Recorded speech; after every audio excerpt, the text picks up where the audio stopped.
Ladies and gentlemen, good afternoon. It is 3:02 on February 24th. I'd like to call to order the Tallahassee City Commission meeting. I want to welcome everybody that has joined us in person. I want to welcome everybody that has joined us virtually or might be watching on television.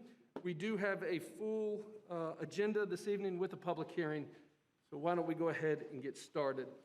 First and foremost, I'd like to ask you to stand and join me in welcoming Reverend Margaret Fox, the senior minister of First Presbyterian Church, who is also new to town. Welcome to Tallahassee.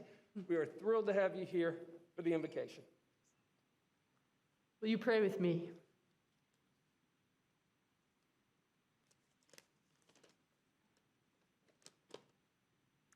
Sovereign God, your glory shines throughout the world.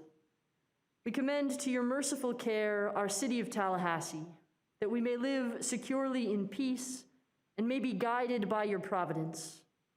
Bless those who hold office in the government of this city, that they may do their work in a spirit of wisdom, kindness, and justice. Help them to use their authority to serve faithfully and to promote the general welfare. Give all in authority the wisdom and strength to know your will and do it. Help them to remember that they are called to serve the people as lovers of truth and justice. In your holy name we pray. Amen. Amen. Please join me in the Pledge of Allegiance. I pledge allegiance to the flag of the United States of America and to the republic for which it stands, one nation, under God, indivisible, with liberty and justice for all. Reverend Fox, thank you so much for joining us and providing the invocation. Welcome to Tallahassee, and we look forward to seeing you more often. Absolutely. Mr. City Manager, walk us through the agenda modifications, please, sir. Thank you, Mr. Mayor. Item 5.01, which is a presentation of proclamation recognizing February as Black History Month, was added as number 501 on your agenda. Item 902, which is part of your consent agenda, has been pulled at the request of Commissioner Matlow. It will appear in section 10 as item 10.01 for a commission discussion. Item 13.04 has been deleted from your agenda. It was an update on proposed outdoor burning policy. It was a policy discussion item. It had previously been scheduled for a public hearing on this day. That public hearing is canceled. And based on the direction of the City Commission, if an ordinance is put forth, it will travel through the typical process, which would include an introduction of ordinance and a public hearing. Finally, items 9.03, 13.01, 13.03, 15.01, and 15.02 have been updated. That's the only changes. Excellent. Any questions for the City Manager on the agenda modifications? Clarification on the burn ordinance. Yes, sir. So that's going to come back as an agenda item with an ordinance already written? It will, based on, ultimately, it'll be an agenda item. Forgive me, Commissioner, I actually misspoke. There won't be a discussion today, but there'll be an agenda item that comes back, probably like this one, which would be a policy item, and then based on the Commission's direction, it would be introduced and a public hearing would be held. Thank you for that clarity. I'd skip past that step. I appreciate that. Thank you. Mayor, also, if I could, Yes, ma'am. if there are persons who desire to speak on the matter today, it would be a good opportunity to allow them to go ahead and speak since it was noticed as a public hearing. Of course. Of course. Any other questions? Yeah, Mr. Mayor? Yes, sir. Commissioner Just Richardson. very quickly, I want to thank the city manager for taking the action on that item today. There's still some work to be done, I think. I want to thank Carrie Fleischer with the Green Faith Alliance. She has kind of taken the lead with respect to the work group that they put together when we initially pulled this item from the agenda. And so that we're going to give them an opportunity to continue work with staff and fashion something that we all can be comfortable with and agree on. And so I wanted to thank her for her efforts as well. Thank you, Mr. Mayor. Excellent. Any other comments, questions? Moving on, we have one presentation today. It is Black History Month, and we have all been celebrating with many different events through the course of this month. On February 12th, I had the honor of presenting this proclamation, which I would like to read today as well. I would like to ask my colleagues, traditionally we would do this down front. We can't do that in the time of COVID. Shall we simply stand? Yeah. From the governing body of the City of Tallahassee, a proclamation. Whereas the contributions of African Americans has helped shape and mold the rich history of our nation, and whereas African American History Week, celebrated in February, was created in 1926 in the United States by historian Carter G. Woodson, and whereas Black History Month was first recognized by President Gerald Ford in 1976, and whereas such knowledge can strengthen the insight of our community regarding issues of civil rights, the great strides that have been made in the crusade to eliminate the barrier of equality for African Americans and the struggle against racial discrimination. And whereas Tallahassee remembers and honors the history of local African Americans through numerous public memorials, including the Civil Rights Heritage Walk along Jefferson Street, the Soul Voices monuments along the Frenchtown Historical Trail, and the Smoky Hollow Commemoration in Cascades Park. And whereas this year's Black History Month theme is representation, identity, and diversity, the City of Tallahassee will continue to work towards a more diverse and inclusive city for all. Now, therefore, I, John Evans Daly, by the authority vested in me as mayor of the City of Tallahassee, along with my colleagues on the Tallahassee City Commission, do hereby recognize Black History Month as we continue to celebrate the contributions of African Americans, not only this month, but throughout the entire year.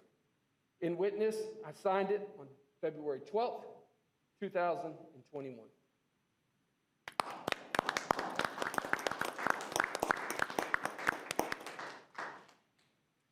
Mr. Manager, do we have any other presentations to come before us today? No, sir. Do we have any announcements before the body today? No, sir, no announcements. Before we get to citizen input on agenda items, do we have any appearances by other appointed boards or governments? No, sir, we do not.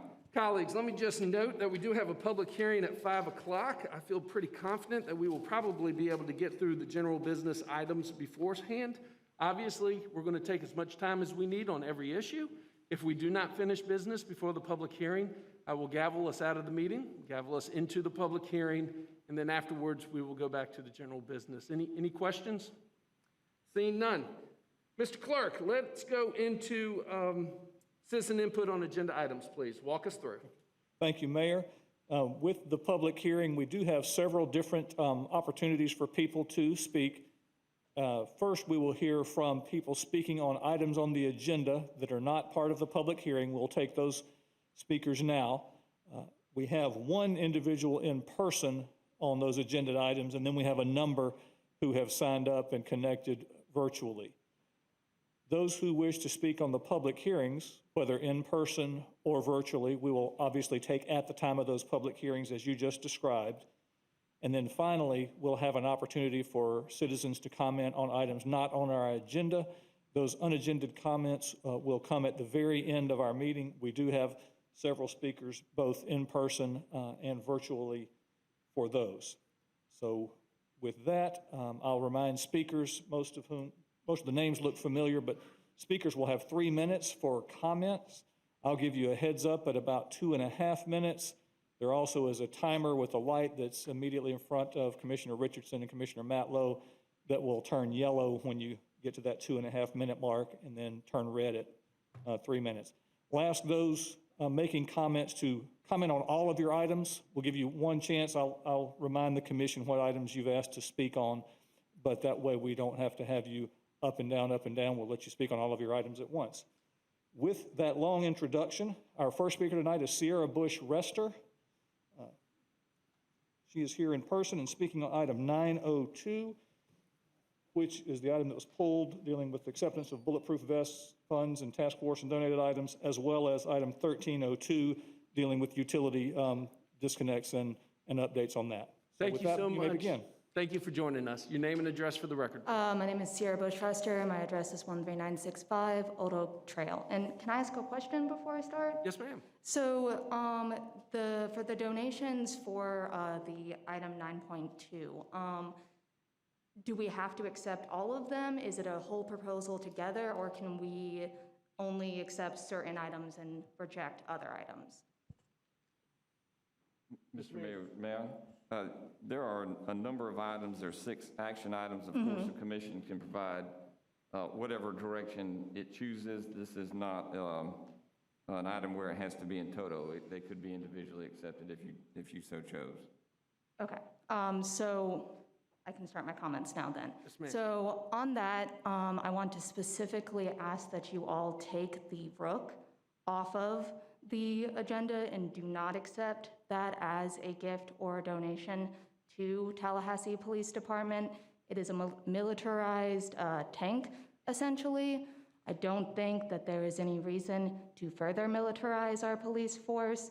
It is also, so the company who made the tank, the CEO has donated several times to our former president as well as Ron DeSantis. The company also has several contracts with Ron DeSantis, and it just makes me uncomfortable that we are being gifted something with such heavy state influence given the kind of policies Ron DeSantis has been trying to push, especially if we look at things like House Bill 1, which is an anti-protest and anti-freedom bill. So I would strongly recommend that you all reject this gift and do not accept it, because it also is going to cost the people, because we will have to buy a truck to pull it.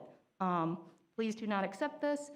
And then going back to 13.2, I don't know why this needs to be said, but please do not shut off people's utilities in the middle of a pandemic. That is extremely harmful to people.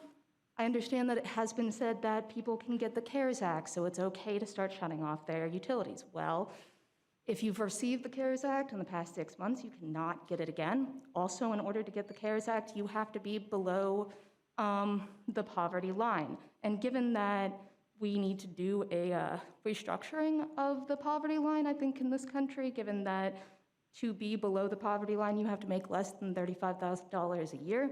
In order to make $35,000 a year, making $8 an hour, you would have to work 90-something hours, which is basically 2 parents or 2 people in one household just to afford to live in a place like Tallahassee, Florida, given the price of rent, given the price of food, given the price of numerous other things that families have to buy. We have public utilities in Tallahassee, which is a great and wonderful thing. And the wonderful thing about public utilities is that it is up to you all how to spend that money. So instead of directing taxpayer dollars with utilities to fund stuff like gas lines for Wilani, we can use the money to fund programs to help people keep their lights on. Once again, in the middle of a pandemic, in the middle of a housing crisis. The conditions of our town do not have to exist the way that they exist. We do not have to have people houseless on the streets. We do not have to shut lights off when people are just trying to survive. And we do not have to militarize our police force. Thank you very much. Have a wonderful day. Thank you. Our next speaker, Mr. Clerk. Next speaker is connected online, Mayor. That our first speaker, and we have 5 or 6 at this time who are connected. The first will be Lucia Summer, speaking on the same 2 items you just heard, 902 and 1302. Lucia Summer.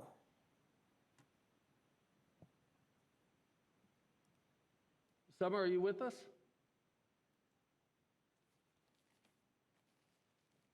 I'll remind speakers to make sure that you are unmuted when you hear your name called, so that we can hear you as well as you can hear us. Lucia Summer. Why don't we come back to Ms. Summer? Okay, we'll come back there. The next speaker is Geraldine C. Geraldine C. on item 9.02, and then we'll have Priscilla Hawkins. Okay, thank you very much. I appreciate it. Yes, ma'am. Thanks for joining us. Your name and address for the record, please. Geraldine C., 2014 Chuli Nini in Tallahassee. So I was kind of shocked to see the gifts, including the Rook, on the consent side of the agenda, because that meant that there would not have been any discussion. You would have just voted on it because that's what consent issues are there for. So it forces me now to wonder who thought that was a good idea to even consider buying the Rook, and then to kind of push it in under that consent agenda was upsetting, because it meant that no discussion would have been had. I'm glad to see you moved it. I want to discourage us from presenting ourselves as people who need a Rook to keep people in line. I guess that's what it's meant for. Tallahassee has never exhibited a tendency to have the kind of protests, et cetera, that would require any such militarized machine. I think it's a shameful thing to even consider. And as we move forward, I'm sure that there will be much more discussion about what kind of people do we think we are, and who decided that this kind of thing would be good for this city. I look forward to those discussions. Thank you so much. Thank you. Our next speaker, Mr. Clerk. Next speaker is Priscilla Hawkins, and then Delatry Hollinger. So Priscilla Hawkins is next. Ms. Hawkins, are you with us? Each of these next two speaking on item 13.03, which is your Tempo Board of Directors.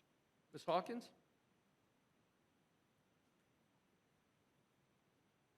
Shall we move forward? Mr. Hollinger?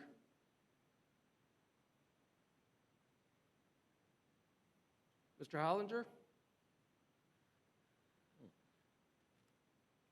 Mayor, each of those had indicated they were connected, but obviously we can't hear them. Let me check. There were two other individuals who had indicated an interest in speaking. Oh, Mr. Hollinger.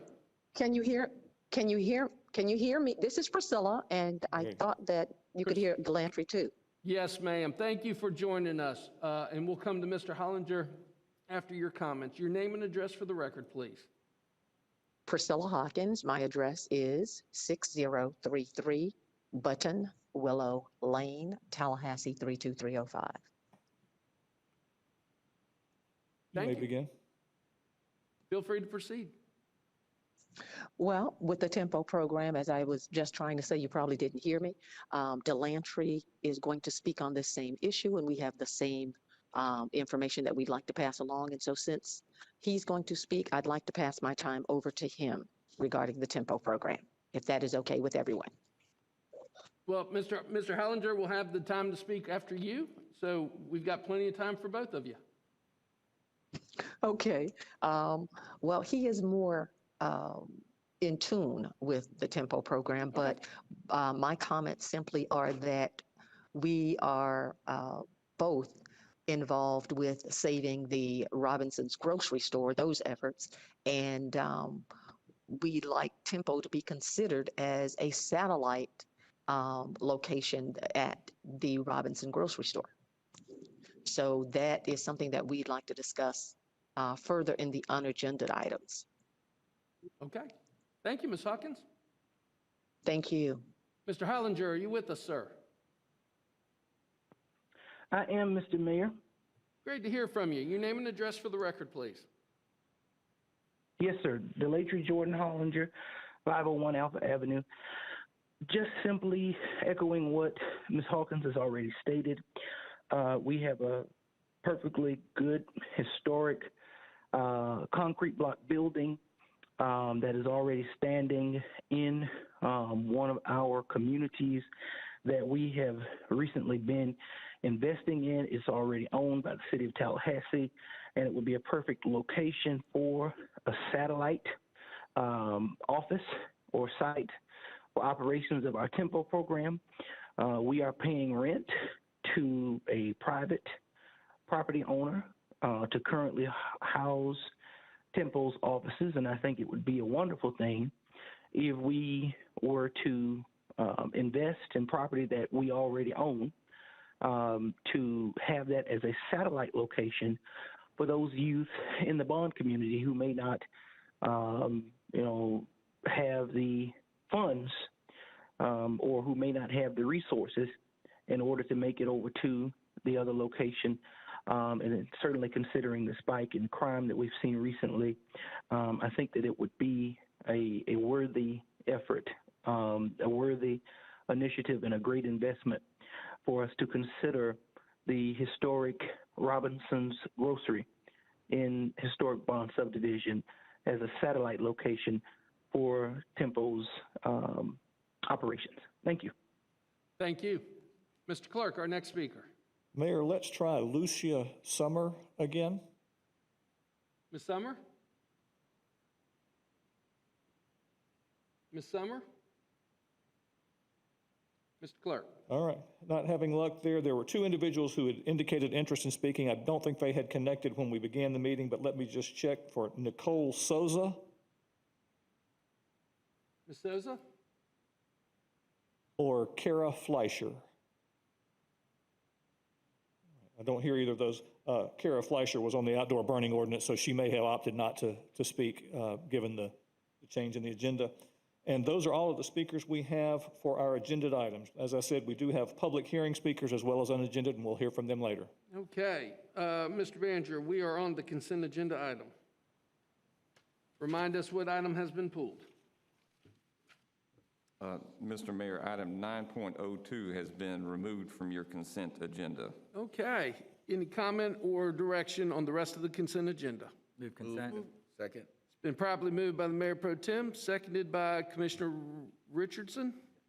Okay, any further comment? Seeing none. All those in favor signify by saying aye. Aye. All those opposed? Passes unanimously 5-0. We are now on 9.02. Thank you, Mr. Mayor. As we know, the Tallahassee Police Department and Department of the City of Tallahassee actively seeks grant and supplemental resources to support and enhance its operations. Grant proposals for equipment are submitted within specific program areas, and funds are used in accordance with those authorized within agency guidelines and the granting agency guidelines. Additionally, in-kind donations from the community and other entities are accepted consistent with the mission of the Tallahassee Police Department and City of Tallahassee. There are a number of items on your agenda tonight we're seeking approval for. I'm going to read those to you for clarity. One is the funding of approximately $9,800 for bulletproof vests, and it's a partnership with the Patrick Leahy Bulletproof Vest Partnership.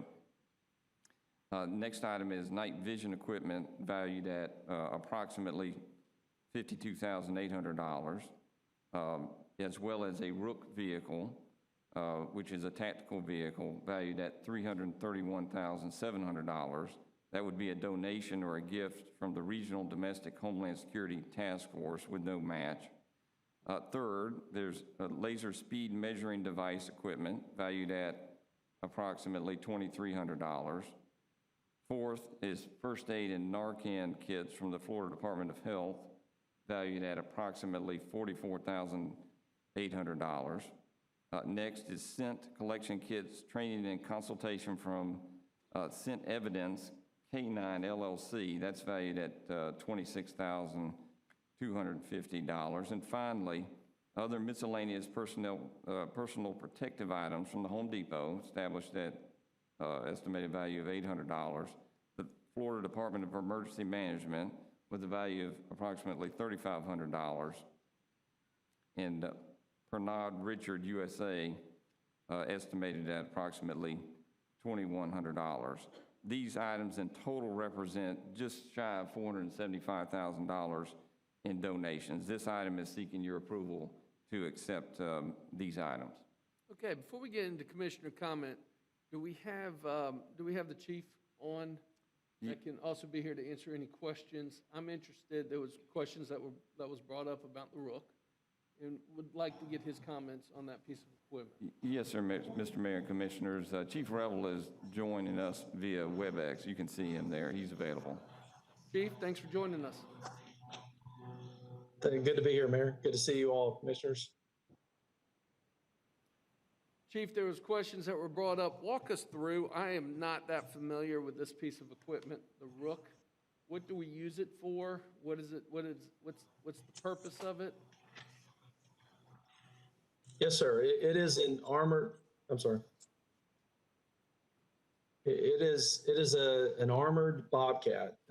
Is this most simple way to describe it?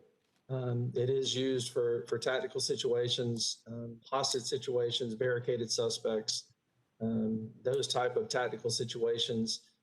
It can also be used in regional use as far as natural disasters, where we would need to clear roads, cars, those type of things. It is a piece of equipment that is important enough that our Homeland Security and Regional Domestic Security Task Force deemed as an essential piece of equipment for every region in the state of Florida. And so much so that the Department of Homeland Security and again, the Regional Domestic Security Task Force is wanting to place 2 in every region.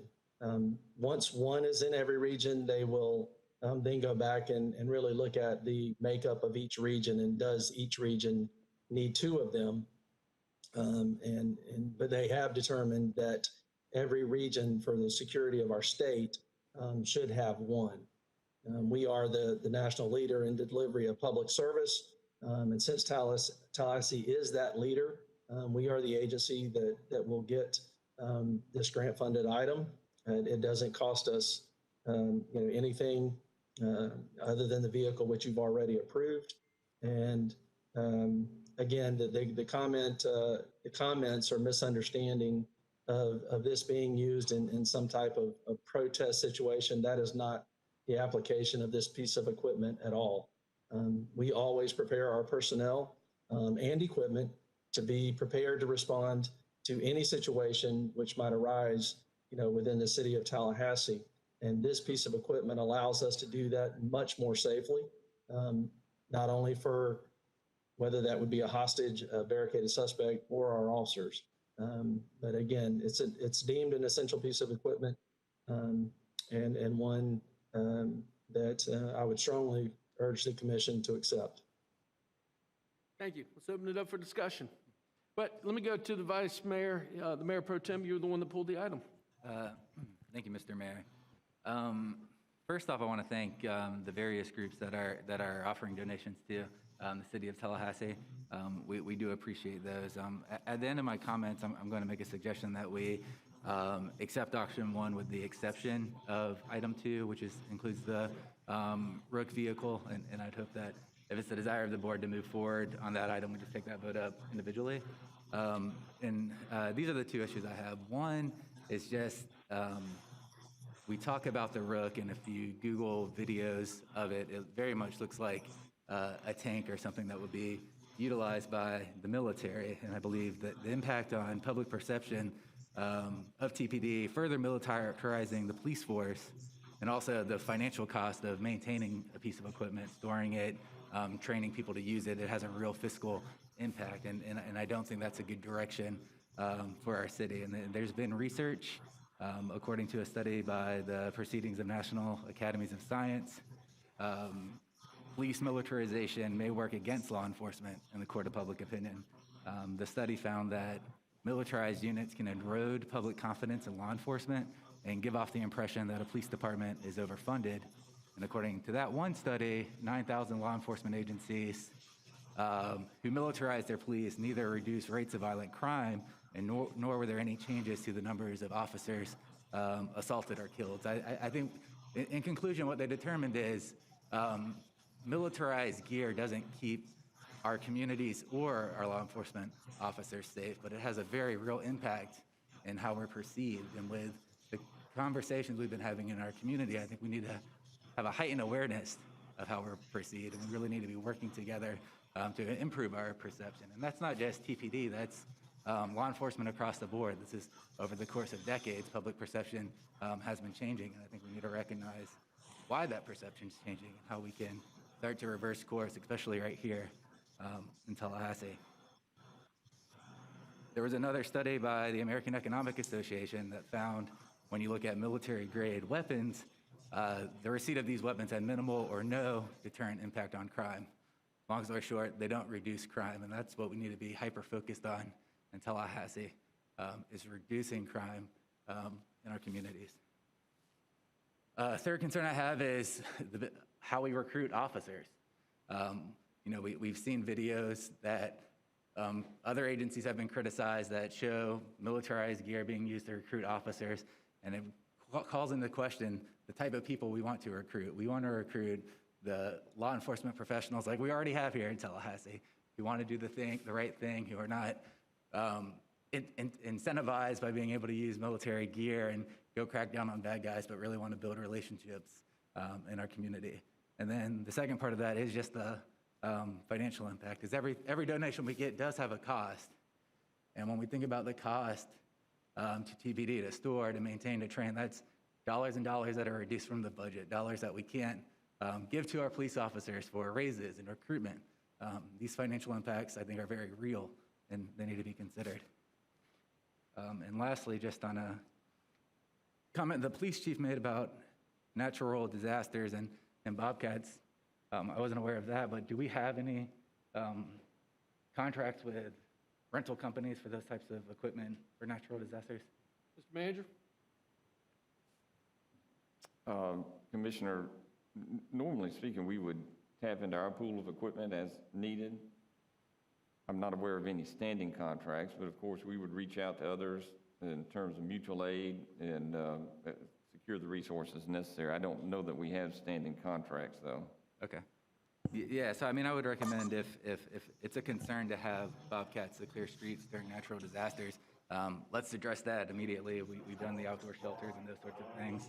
I don't think that's a reason to accept this piece of equipment for TPD. So for all of those reasons, I'll make a motion that we accept option 1 with the exclusion of item 2, which is the gifts from the Regional Domestic Homeland Security Task Force.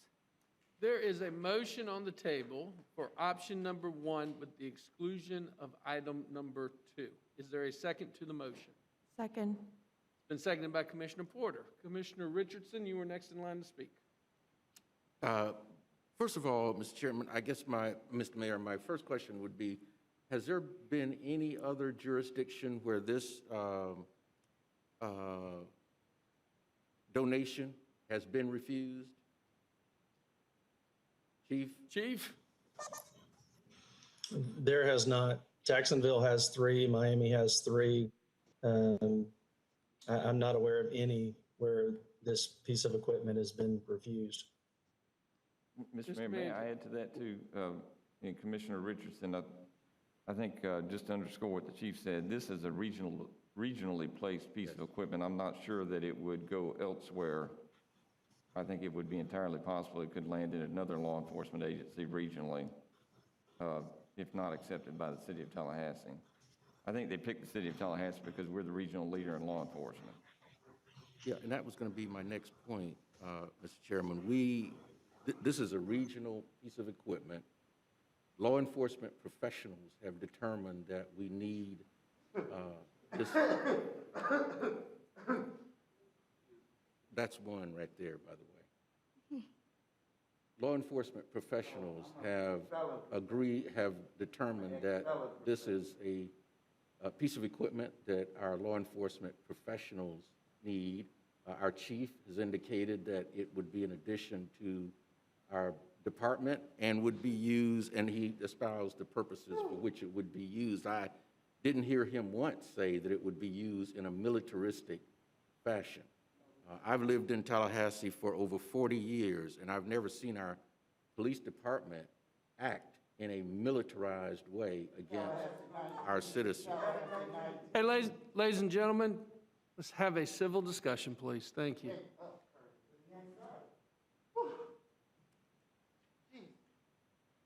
I'm asking for all members to help us set the example for everyone that's watching online for a civil discussion on how local government should operate. Commissioner Richardson, you still have the floor. Thank you, Mr. Mayor.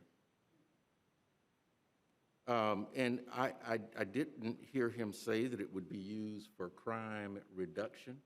I heard him say that it would be for natural disasters and other issues that might come before the communities, the regional communities, that this would be accepted for, and we would be the repository of this equipment if it were needed here or in other cities or municipalities in our region. And so I would agree with our law enforcement professionals that this is a piece of equipment that we should accept to keep our law enforcement professionals up to date in terms of the equipment that they have to utilize in the event that that equipment is needed. Thank you, Mr. Mayor. Other comments? Mr. Mayor, Commissioner Williams-Cox. one of my questions has already been answered. I was going to ask what other regions have this equipment. And Chief, you said that Jacksonville, Miami, they have multiple. Orlando, I would suspect, regionally.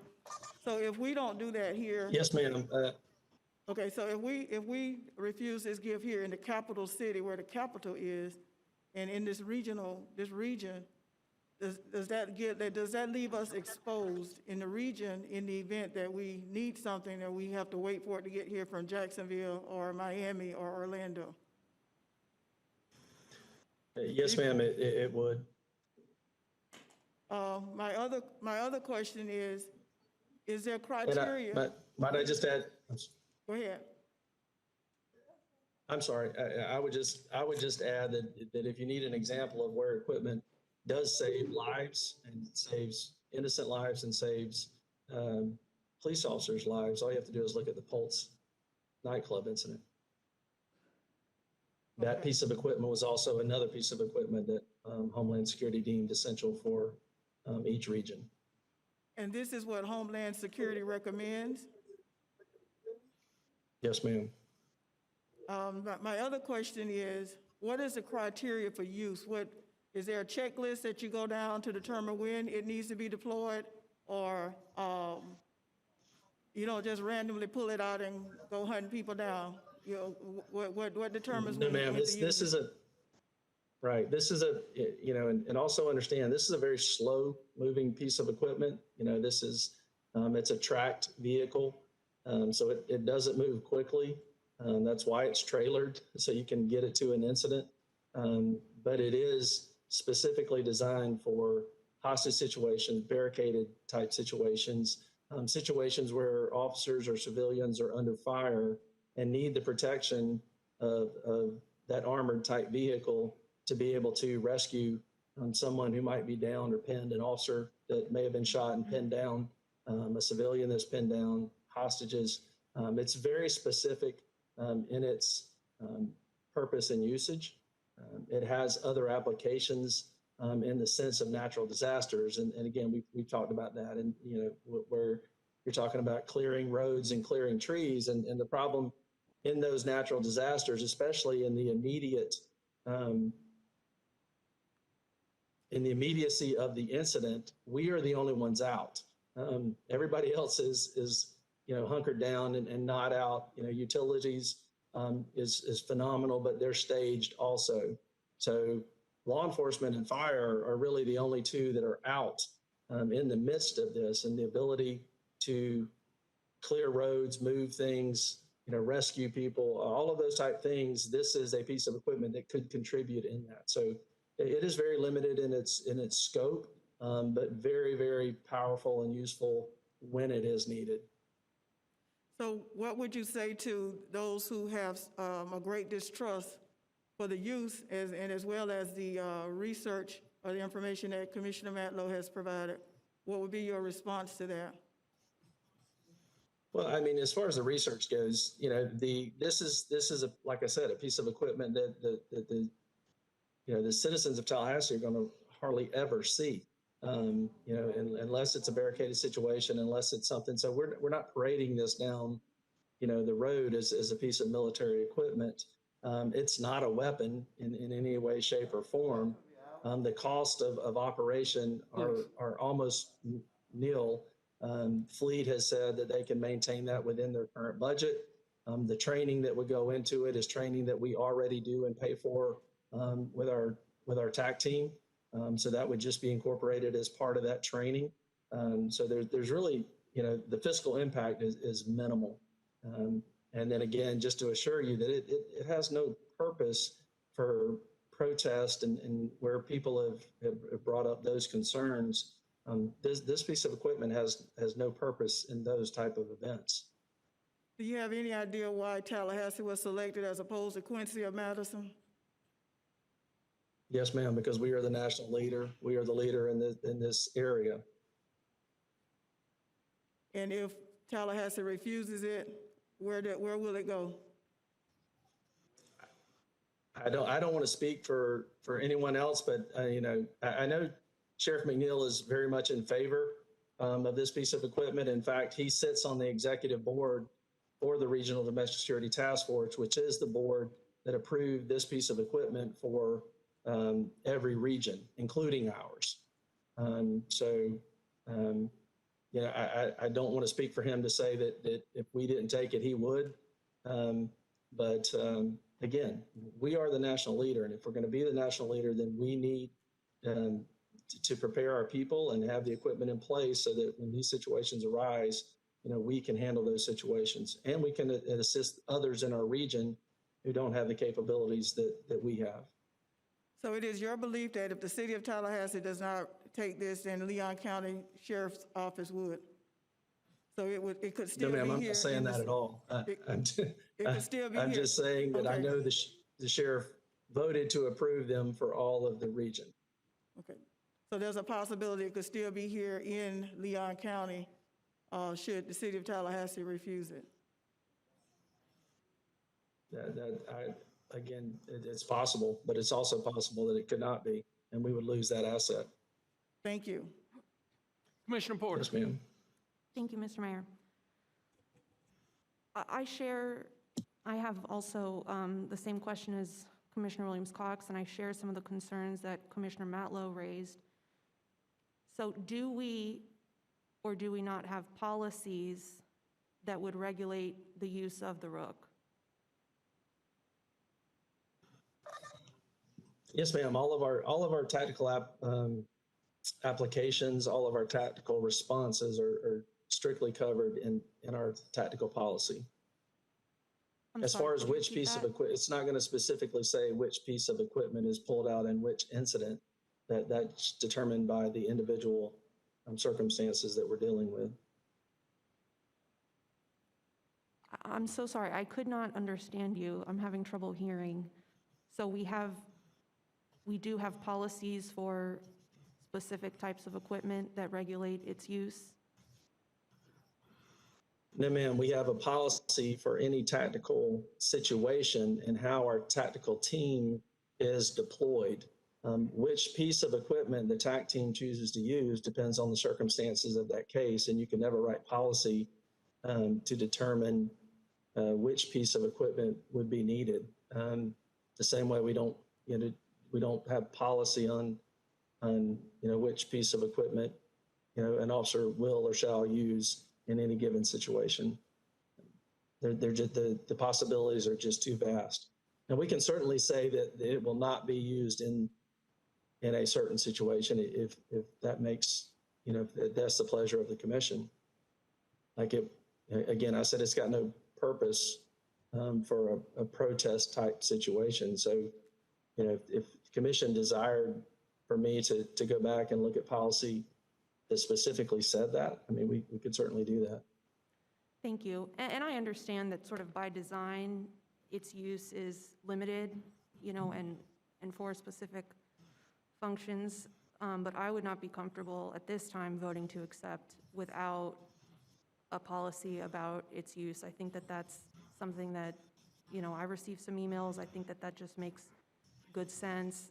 It's something that I've seen in other cities who adopt this type of equipment, and something that might be an opportunity to engage the Citizen Police Review Board on their thoughts on the use of something like this and perhaps other militarized equipment as well. So, thank you.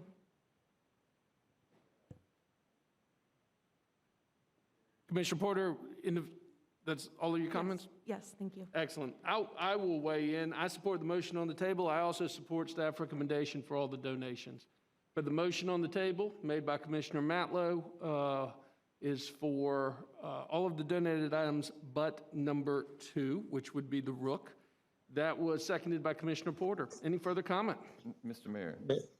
Mayor, may I? Clarify, item 2 also includes the night vision equipment. I just want to make sure that's Yes. understood. Yes. Thank you. Any further comment? All those in favor of the motion on the table signify by saying aye.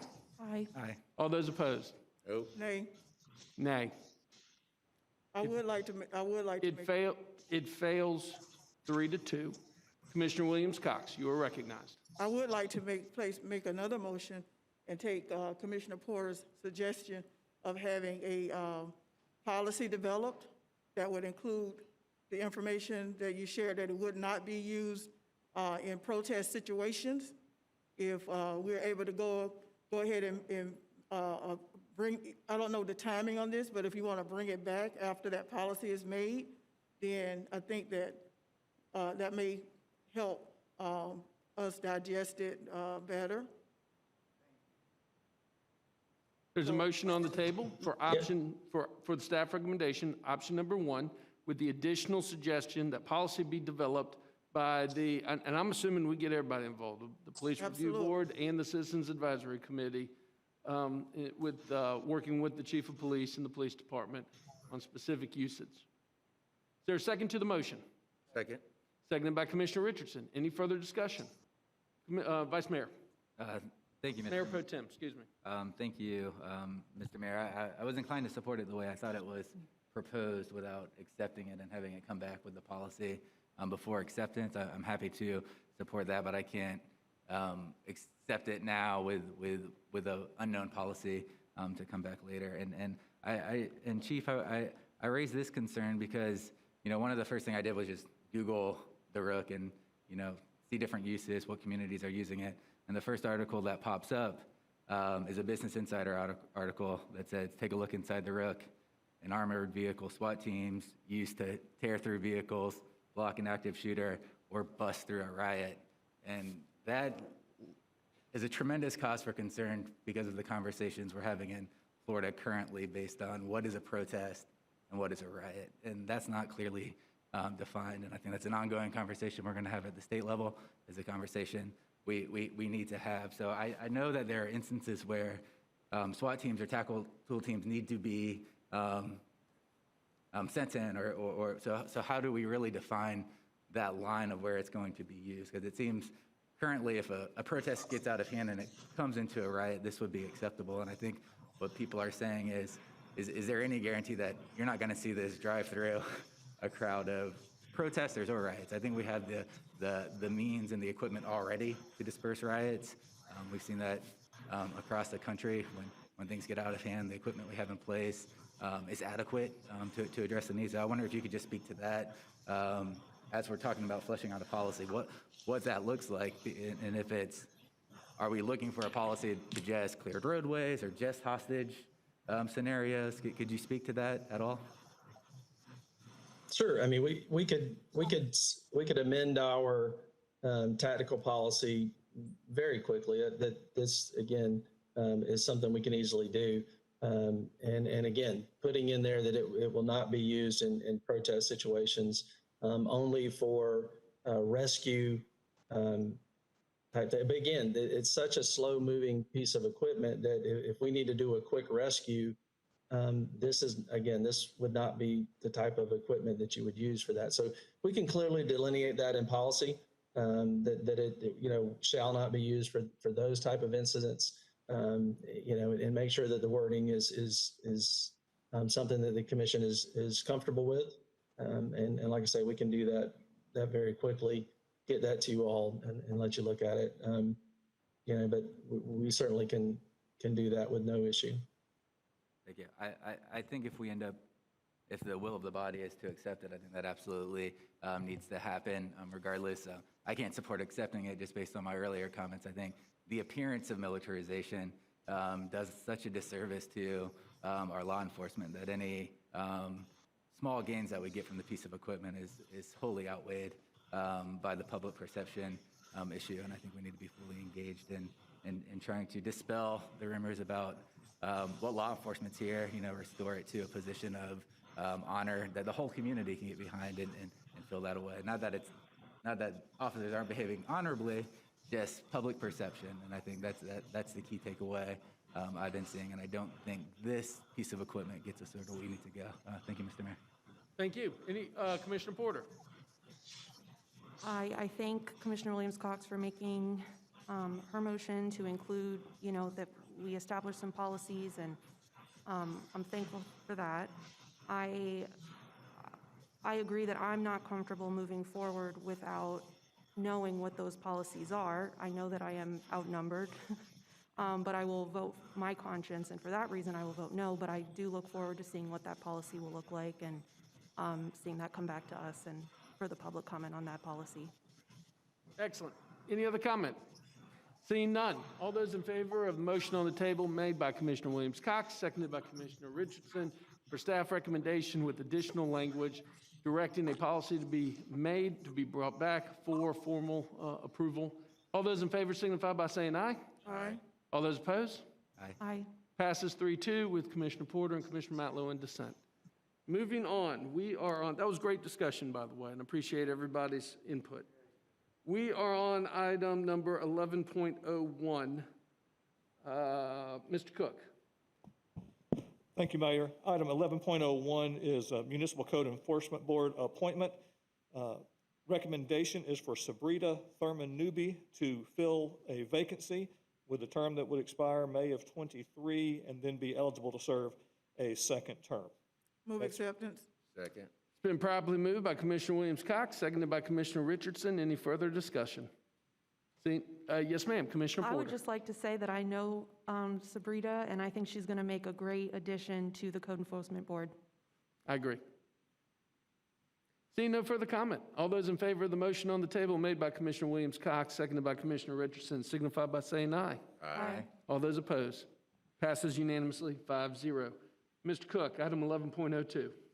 11.02 is Special Events Advisory Committee appointments. Both of these are appointees of individual commissioners. Commissioner Richardson reappointing Aurelia Alexander, and then Commissioner Porter making an appointment of Charles Scott Bell, to fill a seat that had previously been appointed by Commissioner Bryant, but that person's term had expired, so this is a new appointee to the seat. So those are the two items. Commissioner Porter, Commissioner Richardson, any comment? Move approval of the appointments. Second. Mr. Mayor. It's been properly moved for the appointments by Commissioner Richardson, seconded by Commissioner Porter. Seeing no further comment, all those in favor signify by saying aye. Aye. All those opposed? Passes unanimously, 5-0. We are on item number 13.01. Mr. Manager. Thank you, Mr. Mayor. This item involves the mitigation plan for the Springtime Tallahassee event, and at the time this item was put forth, our Parks and Recreation staff was working with the Springtime Tallahassee organization on that. As you now know, earlier today, the Springtime Tallahassee organization issued a press release indicating that it will hold its 53rd annual festival at the North Florida Fairgrounds on Saturday, May 15th. And that it would not, the traditional parade would not take place this year due to the pandemic. We've updated your agenda material to reflect that, and as such, it does not require a vote from this body. I would also add that there's a kickoff event, as is typical, that would be scheduled for March 10th at the Moon, in the parking lot of the Moon, from 7 a.m. to 10 a.m., again, not requiring direction from this body. And so we're pleased to share that. I know Ashley Edwards and her team have worked tirelessly, as well as the Springtime Tallahassee event. This was something that at your retreat, there was a lot of discussion about making sure we have events that are done safely, but there be some effort to hopefully have events. I think this is a good solution. Ultimately, I think it's born out of the need to have proper spacing and good control and to keep people safe, but ideally keep these kind of events going so they have the inertia to have a great 2022 as well. So this information is presented to you for your information. Excellent. Any questions? I simply want to state, and I hope I can speak for all of us by saying we appreciate the leadership of Springtime Tallahassee, getting creative this year, but providing some type of opportunity for us to still be able to celebrate. Okay, moving on. Requires no action. We're on item 13.02. Mr. Manager. Thank you, Mr. Mayor. As I introduce this, I'll ask James Barnes, our Chief Customer Officer, to come forward. I'd like him to make a few comments, but you'll recall nearly a year ago, the City of Tallahassee initiated a moratorium on utility disconnections for non-payment. We were, in fact, the first in the state to take such action. The moratorium, I think everybody understood, was put in place to assist customers who were impacted financially by the pandemic and simply unable to pay their utility bill. We are now, nearly a year later, having exercised patience, which I believe is appropriate. I think it has worked well, and I think it was well intended. But we're now at the point where the availability of federal assistance is at its greatest. In fact, the U.S. Treasury has designated $8.9 million available to our community, those for rent and utility assistance to be paid directly to the provider. In this case, it would be the utility from our perspective. In addition, I think we reasonably believe additional stimulus will be approved by Congress and signed by the President soon. That will have a myriad of assistance connected with it. So we're now at the point of the greatest assistance that has been available during this past year. And so the city, we stand ready to engage with those entities. In this case, well, we know the assistance today will be available through the county. We're directly plugged in with the county. So as a customer may need help, we can't get the help for them, but we're plugged in to go connect them with the right entity. And we stand ready to do that. In addition, we stand ready to establish payment plans, arrangements, or extensions as needed on a case-by-case basis, but begin to move to a more normal process.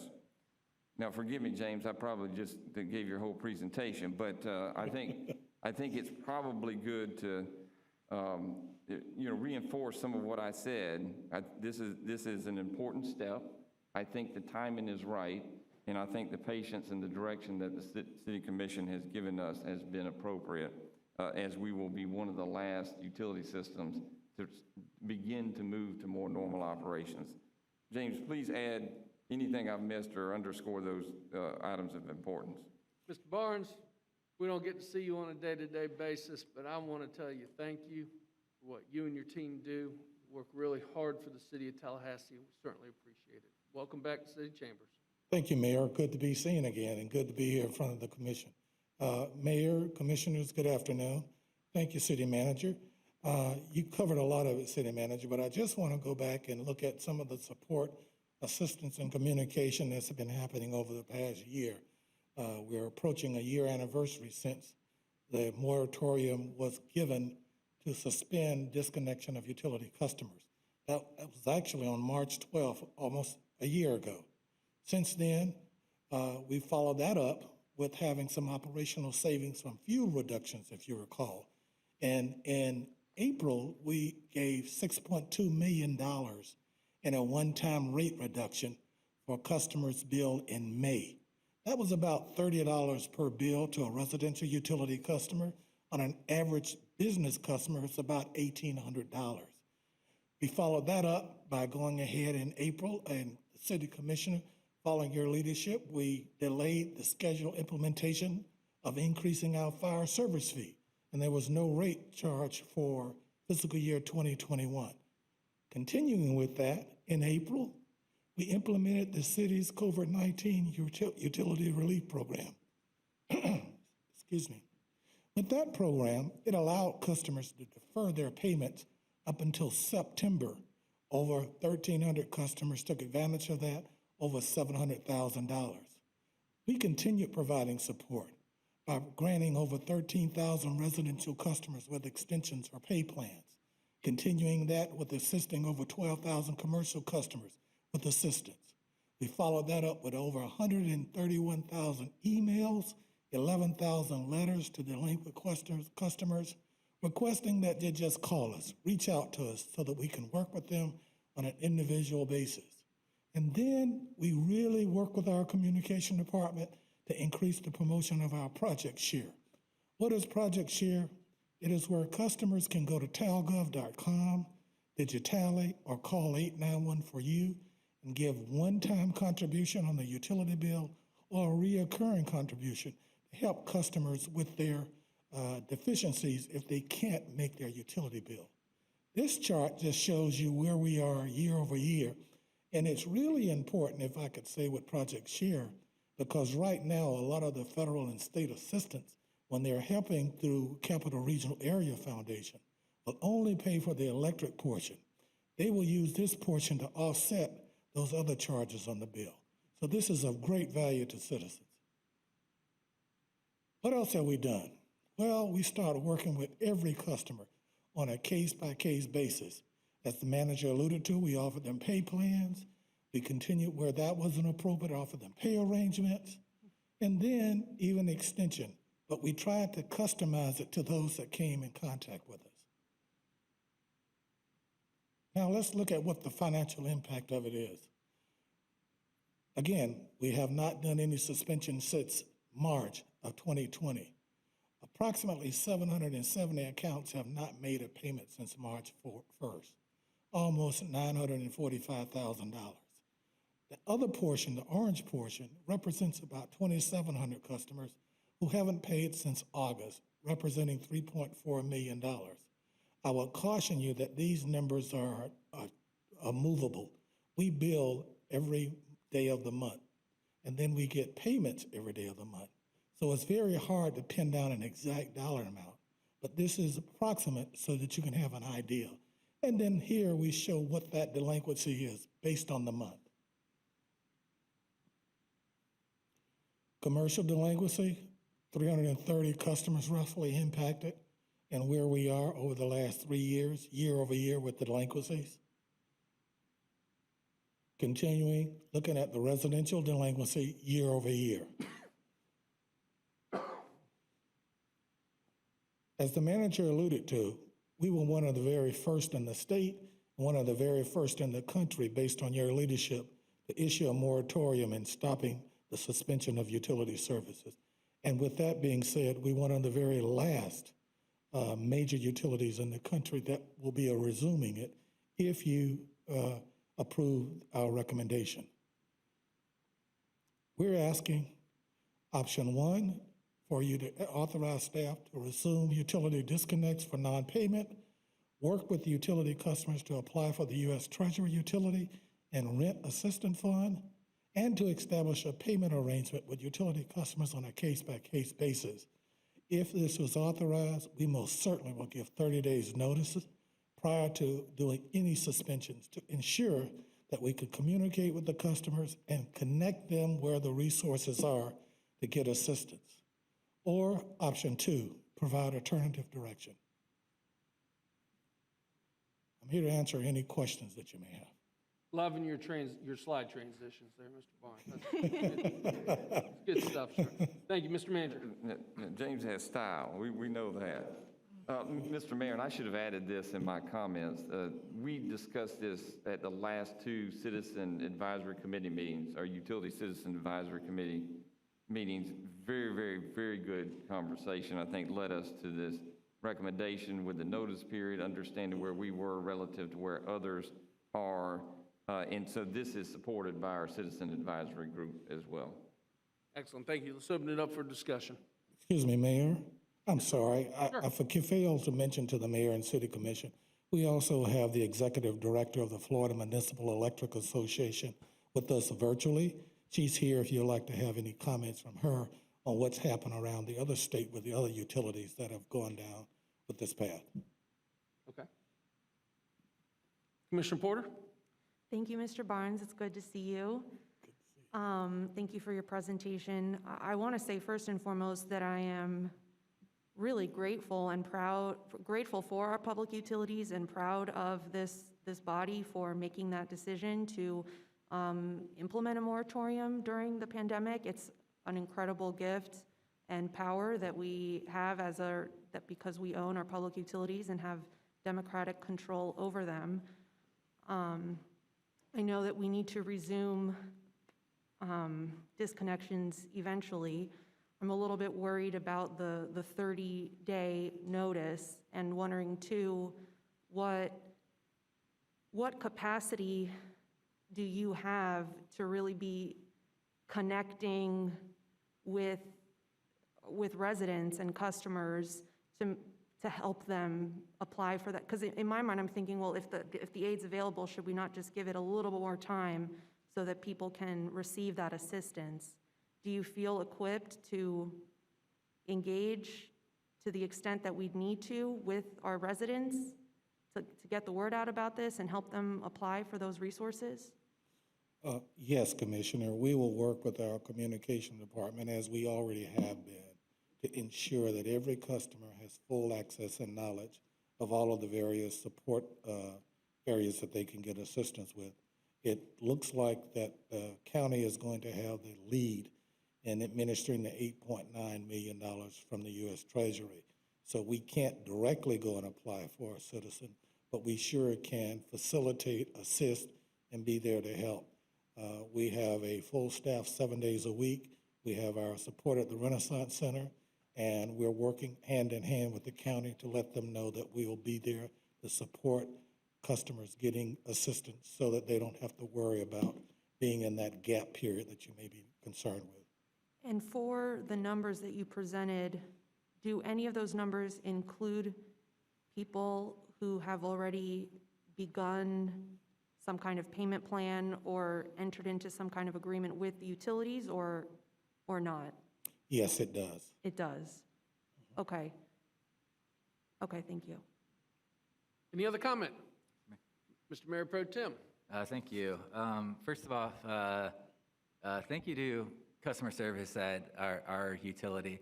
If you have an issue, 891 for you. Super professional. Probably the best customer service you'll get from other types of providers in town. So I do want to thank you for all that work that you do. On the issue at hand, I think we have to recognize two things. One, we do have a contractual obligation to our bondholders to collect past due balances. Two, from the onset of the pandemic, we haven't done any disconnects, and that is the value of a publicly owned utility. We can make these decisions without focusing on the bottom line for every decision, and we can do it in a way that works for everybody, provides relief, and also gets us back to collecting after the pandemic. I would say these are the issues. The timeframe issues are the things that I'm grappling with. One, the federal aid that will pass through the $1.9 trillion package that seems to be taking forever at the federal government.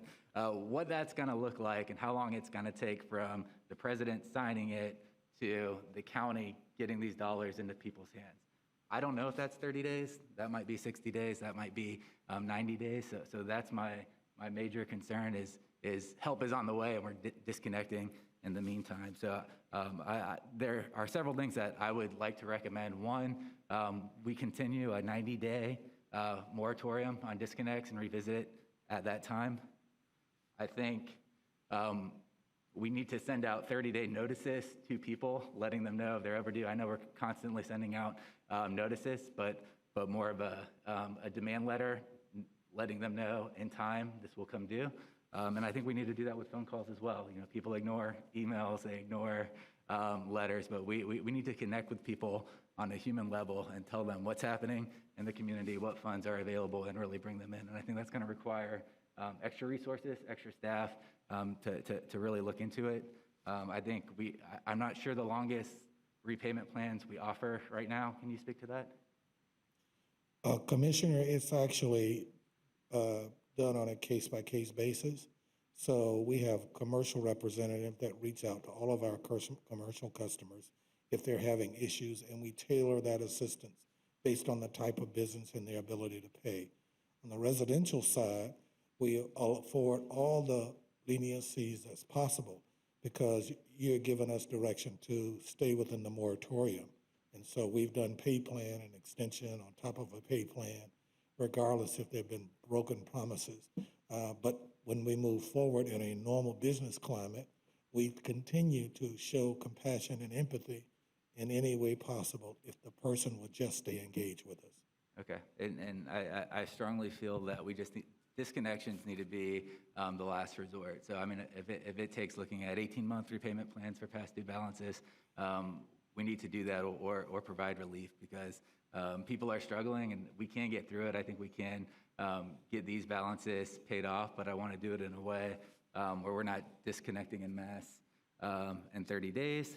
Mr. City Manager, conversations with the county, it seems we are moving towards the direction when people apply for aid, they pay to the utility directly and it's not cash in hand. Yes, sir. In the case of the aid that will be available most immediately, it's already been approved and directed to the county by the U.S. Treasury. And in this case, I think that's a good question. In this case, it has to be paid directly to the utility or the landlord if it's rent assistance. And I think that probably, through some lessons learned, I think is the best practice. Okay. I think there's a lot we can learn in the next 30, 60 days as this money gets in hands and we draw down these balances before disconnects resume. So, I mean, that's my position. I want to hear from my colleagues and where they are. I feel strongly we continue the moratorium for 90 days, and I'd open to hear other suggestions as well. Thank you. Commissioner Williams-Cox, you're the next hand I saw. Thank you.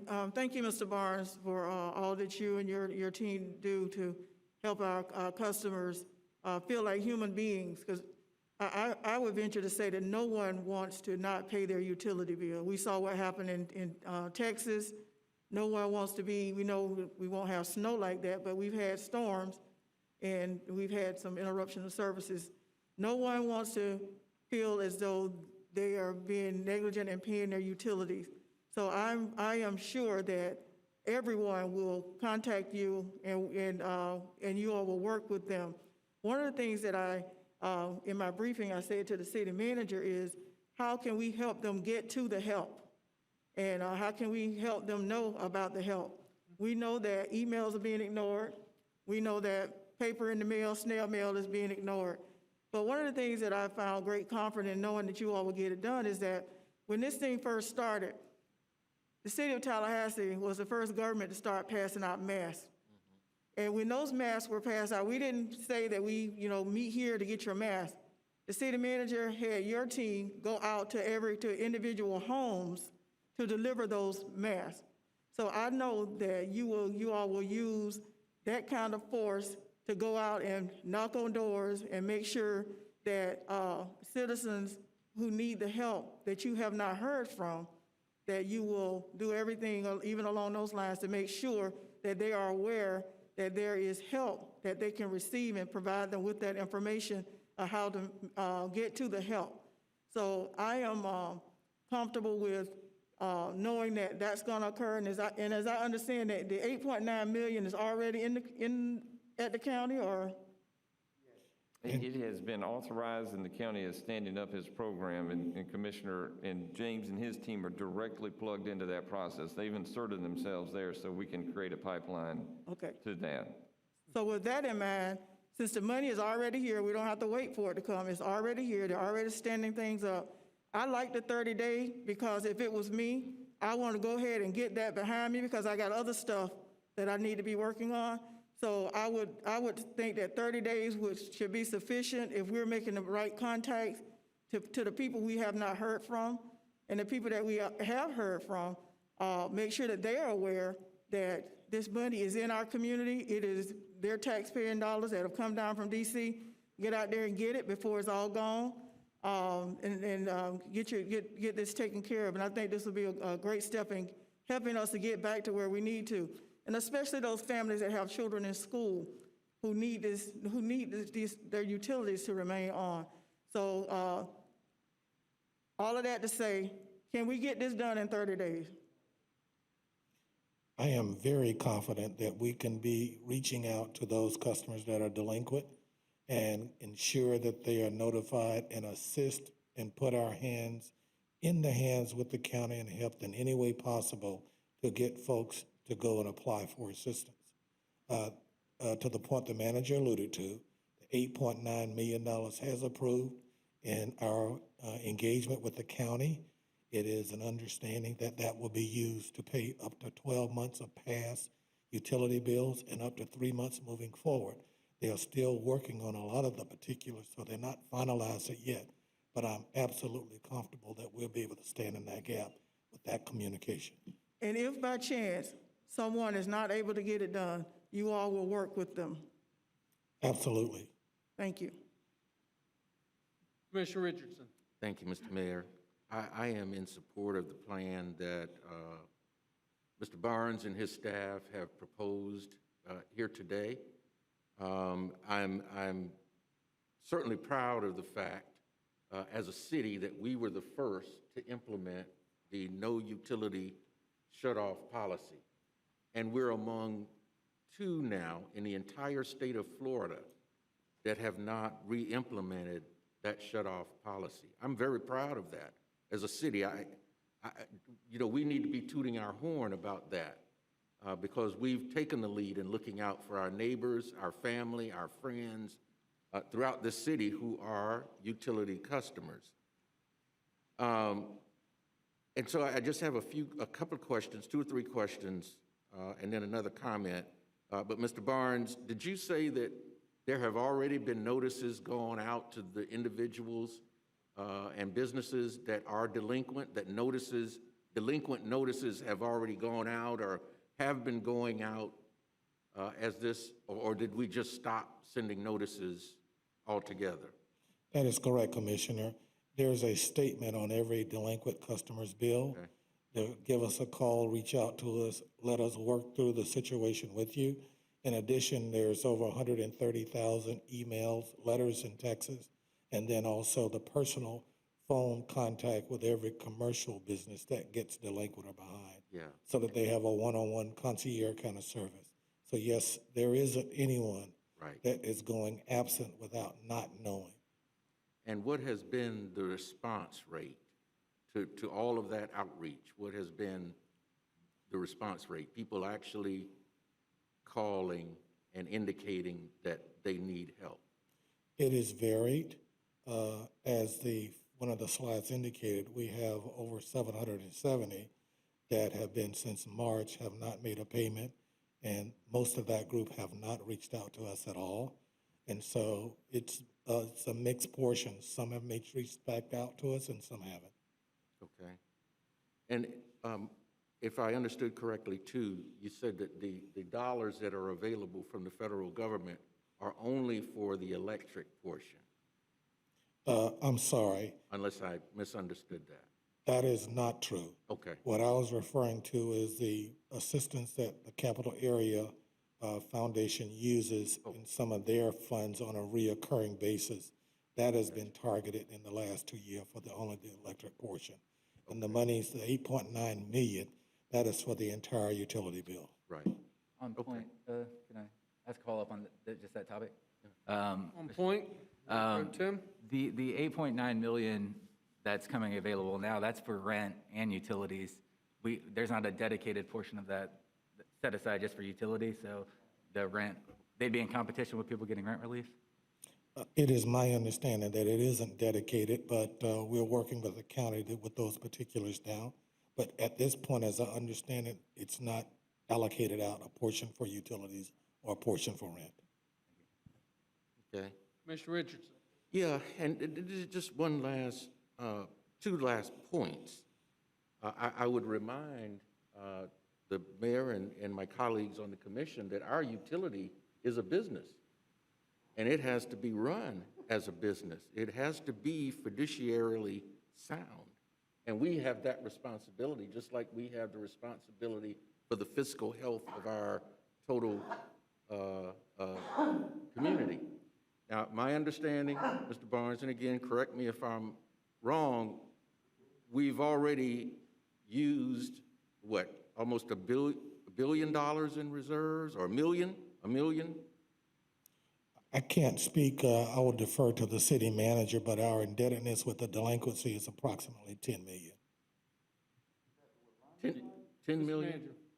Yes, sir. Actually, James has it, and not to get too deep in the accounting of it, we have billed for $10 million more than we have received payment. And so while that's not necessarily accounted for in our reserves, it impacts our cash balance and liquidity. So ultimately, those are dollars we've not recovered. And ideally, to Tallahassee, like other cities around the United States, will receive federal assistance because this is a national and global impact, not just local dollars used to solve this issue. And so we certainly want to encourage that. Sure.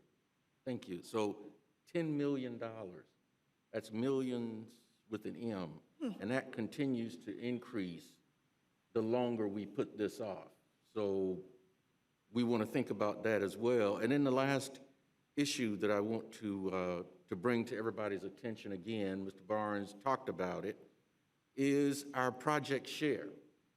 You know, if there are individuals out there who want to assist those who are in need, who need help paying their utility, we have a mechanism where they can do that. They can either add money onto their utility bill, they can call the office and make a donation. So there are ways that as individuals, we can assist our neighbors and family and friends with making those payments. So we have that option available to us as well. And I know that the Capital Area Community Action Agency, although it may be limited, they also provide utility assistance to eligible individuals in our community through their agency. And so these are all issues that we need to consider as we determine how we're going to move forward. But I'm comfortable with what staff is recommending, Mr. Mayor, and I would move that we accept staff's recommendation on this item. Commissioner Richardson has made a motion for option number 1, staff's recommendation. Is there a second to the motion? Second. Seconded by Commissioner Williams-Cox. Further comment on the motion on the table? Mayor Pro Tem. Thank you. And again, I just want to dive into the numbers again, because what's immediately coming available in March through the counties, $8.9 million, and that's split between rent and utilities. Best case scenario, half of that goes to utilities. That's $4.5 million. We imagine there's a lot of people who can come up with the money to pay off their bills independently, but we're looking at $9.4 million in total delinquency. That's not enough to clear that balance in 30 days for people who don't have any other means. If it's really, there's this much need and there's this much money, at the end of the day, that's a lot of disconnects that we're going to be doing of people who are in need. Now, there's $1.9 trillion package the federal government's proposing. I think we really need to work with the county when that funding comes in to really make sure we can clear all these balances. Because I do believe we can do both. We can get these balances cleared with federal aid and with our neighbors chipping in. I think we should promote the heck out of that. Absolutely. Let people know. If you haven't suffered during this pandemic, you can help your neighbors who are suffering. Yes, let's do that. But again, I just don't think 30 days is enough time. So I'll make an alternative substitute motion that we continue the disconnect moratorium for 90 days and direct staff to continue to work with customers to receive federal aid. Commissioner Matlow has made a substitute motion to continue the moratorium for 90 days. I'm sorry, Mayor Pro Tem, 90 days, and then the second part of the motion? And to continue to work with customers to receive federal aid. And to continue to work with customers. Is there a second to the motion on the table? I'll second that motion for discussion. Okay. Seconded by Commissioner Williams-Cox. You are recognized, Commissioner Williams-Cox. Okay, the reason I wanted to discuss it is because I thought I had it very clear with Mr. Barnes that if in 30 days there were still situations, that we would continue to work with those individuals with those situations. So I'm not sure we really need to expand it to 90 days if they're willing to customize it and work with individuals on an individual basis. Because I'm kind of suspect that every building that still has, every place that has utilities on, that people are still living there. We may not know that because we haven't disconnected anyone. And so if we are willing to work with everybody on an individual concierge basis, is what I heard you say, then I'm not sure we need 90 days to do that we can do that in 30 days. And if we can't get it done in 30 days, then we can extend and work with those individuals on a regular basis. one of the things that I learned is, I think it's called Pareto's theory, and I may be misquoting it, but it will take as much time as you have. In other words, if you got 30 days, you'll do it in 30 days. If you got 90 days, you'll do it in 90 days. It will take you 90 days to do it when you could have done it in 30. I think the best way to do it is to work with people on an individual basis and not just do a mass 90-day. So I second the motion to have this discussion because I don't believe we need 90 days. We got 30 plus however many more days we need. What happens in 90 days if that still wasn't enough? So I want to leave it open-ended so that you can work with whoever you need to work with who can't get it solved in 30 days. Are you leaving your second to the substitute motion? Well, I second the motion to discuss. Okay. Any further discussion? Mayor Pro Tem. Thank you. I certainly understand where you're coming from. I know that a disconnection makes people go figure out things a little quicker. I recognize that for some individuals. But I also recognize, our office has been contacted during the first round of CARES Act of trying to get rent relief and utility relief, and they struggled through that. And government is just not efficient enough. And no offense, it's like we just don't have the resources to get everybody on this list through a system in 30 days with county funding. And the reason I'm asking for 90 days is because in this next 90-day period, it's not just 90 days because it's 90 days, it's very unique. People were expecting $2,000 checks in December. We're in February. We don't know if those will happen in the next 30 days, but I feel confident they'll happen in the next 90 days. I feel confident additional federal aid from the new federal administration will come down, and I just think 90 days is an appropriate period to let all the federal aid reach the hands. I do think there will come a time when we have to disconnect. I do.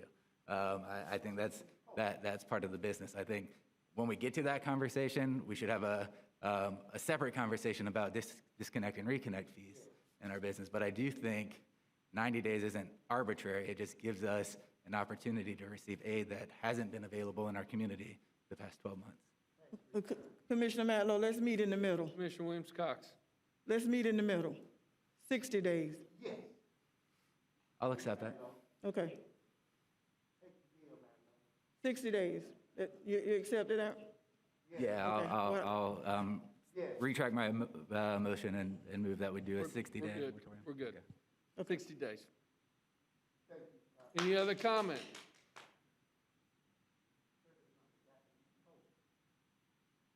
See no further comment. Mr. Mayor, I'm going to say again, as Mr. Mayor Pro Tem Matlow has seconded as well, I want to emphasize this project share.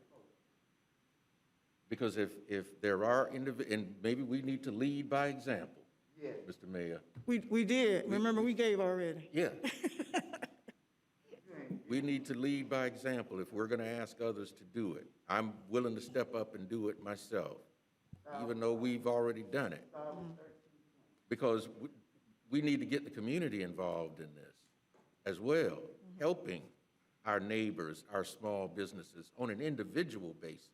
That we can do for those of us who have not been as impacted as others by this pandemic. So I'm going to vote for this motion, but I'm still going to emphasize our project share and the opportunities for each of us individually to help our neighbors and friends and family in this community who have been impacted. Thank you, Mr. Mayor. Mr. Barnes, quick question. Remind me how many utility customers inside of Leon County do you happen to know how many Talcott Electric customers there are? No, Mayor, I don't have the information on Talcott. Okay. Mr. Mayor, I can answer that. Yes, sir. So there are approximately 20,000 customers served in Leon County served by Talcott Electric. Do we happen to know what percentage of those customers could possibly be? One other concern that I have, if we have the $8.9 million that is currently here, we would still need to expedite working with everybody, whether the moratorium's in place or not, to try to get the bills cleaned up. I'm also concerned, quite frankly, with competition between the two utilities. Those that are on another utility that would be eligible as well for the county funding, and City of Tallahassee residents that we represent trying to move forward to gain access. So regardless of the deadline that we set for the moratorium to end, whether it's 60 days or the original motion, I think that it is very important that we aggressively work now to help our citizens out with the money over at the county so that we can take full advantage of the funding that's available. Mr. Mayor, if I could comment on that, I think that's correct. And with the direction that the commission is headed, we would immediately begin communicating. I think that's important, and it'll be a call to action. One of the things that James shared, and I think could be controlling and maybe indicative of future assistance, is, and which I think is a good thing, but the U.S. Treasury rules are that bills could be paid up to 12 months in the past. I would be surprised if they extended that. So now we're approaching, as we've indicated, approximately 800 accounts that have not paid in a year. Time will be of the essence because we want them to get that full period of time if they can qualify for it. So we would include that in our communication. So it's clear, don't wait to act, let's get the assistance, let's get the issue settled before we get to a point where it's a possible disconnection. Mr. Manager, Mr. Barnes, I am hoping that y'all would put a strategy in place as well that would provide a 60-day notification of shut-off, a 30-day. Let's don't wait till just 30 days out. You know, we do the 60-day, we do the 30-day, we implement the other strategies that were mentioned today to really provide that incredible customer service that you and your colleagues are known for here at the City of Tallahassee so we can help people get assistance. Saw Commissioner Porter's hand. Thank you, Mr. Mayor. Would you mind, I agree with the mayor, would you mind just talking me through briefly kind of what actions we take to notify customers before there is a disconnect? In a normal time or during the pandemic? Currently. Moratorium. Currently. We presently, every customer that receives a bill, residential customer, on there is the delinquent amount. It also has a statement that's saying, please reach out and call us so we can help you assist through this hardship, something to that effect. In addition to that, we've sent out emails because we have a very high percentage of our customer email address and then the letters. So much so, I think it was 131,000 that I mentioned earlier, but we have been using every direct means to those that have been delinquent and not broad brush. And then on the commercial side, that's been a direct one-on-one, even to the point of making personal visits to that business that may be experiencing hardships. Okay, so about how many times might someone be contacted before their utilities are disconnected? Well, over the year, nobody has been disconnected, and I would say that they probably receive anywhere from 10 to 14 different contacts from us. Okay. Is there any way we could include a link or information about where the specific source of aid can come from, in addition to reach out to our office for assistance, that we can just put it directly? This money is available for utility relief, payment assistance? Absolutely. Okay. Thank you. All right, substitute motion on, excuse me, Commissioner Richardson. I just wanted to say, Mr. Mayor, and this is coming from Commissioner Richardson solely, I don't want to be a hypocrite and sit up here and press a program and not make a specific commitment. I am committing on my next utility bill $100 for the Project Share program. Commissioner Richardson, you have been a leader on this issue, and I believe that it was about a year ago you placed the same challenge, and we certainly do appreciate that. Thank you, Mr. Mayor. Mayor Pro Tem, I think you got the votes for the motion on the table for the substitute. Final comments. Yeah, thank you, Mr. Mayor. And, you know, these are challenging times. We'll get them through together. I'll do the same, Commissioner Richardson and City Manager, if we can get our comms department any way we can be useful in driving that initiative. 100% on board. And I just want to throw way behind Commissioner Porter's comments. You know, when your bills start piling up, you ignore them, but when you get a notification that help's available, you're more inclined to respond. So let's let people know that that's coming. And I appreciate the work you've been doing. Yes, sir. Also, Commissioner, I would be remiss if I didn't mention we have a similar program called Change for Change. Correct. That is there to help the homeless as well. And so as we talk about Project Share that's directed toward utilities, I still want the public to be conscious of Change for Change as we talk about how we can help the homeless at this time as well. Thank you, sir, and we'll help promote that as well. Excellent. Substitute motion on the table is, let me see if I get this right, Mayor Pro Tem. It's basically staff recommendation, but changing it to a 60-day moratorium. Correct. Is that, Yes. did I summarize that correctly? Seconded by Commissioner Williams-Cox. See no other further comment. All those in favor signify by saying aye. Aye. All those opposed. Passes unanimously 5-0. Mr. Barnes, continue to do great work. Thank you. And by the way, tell everybody over the department how much we truly appreciate their customer service during these unprecedented times. Thank you. Colleagues, we have 3 more items to get through on policy formation in about 22 minutes. I really do think that we can do this. So I'm going to keep us on task, but again, we will always spend as much time as we need on any issue. Mr. Manager, 13.03. Thank you, sir. This item is in regards to the creation of the Tempo Foundation Board of Directors. As you know, we have been moving toward the creation of a foundation to support our Tempo program. And in a moment, I'll get Dr. Kimball Thomas to share with you the names of those that have agreed to do it and talk about next steps. I'll highlight that we now have over 1,300 youth in our program. 90 of them have now been enrolled in a technical college or higher education. 230 are participating actively in a GED program, along with many other accomplishments. So it is bearing fruit, and the Tempo Foundation is going to only enhance this, bring funding and awareness to the program. And so, Dr. Thomas, if you will, if we could highlight and note those members that have agreed to serve as the Board of Directors, and then talk about the next steps very briefly. Thank you, sir. Dr. Thomas, great to see you.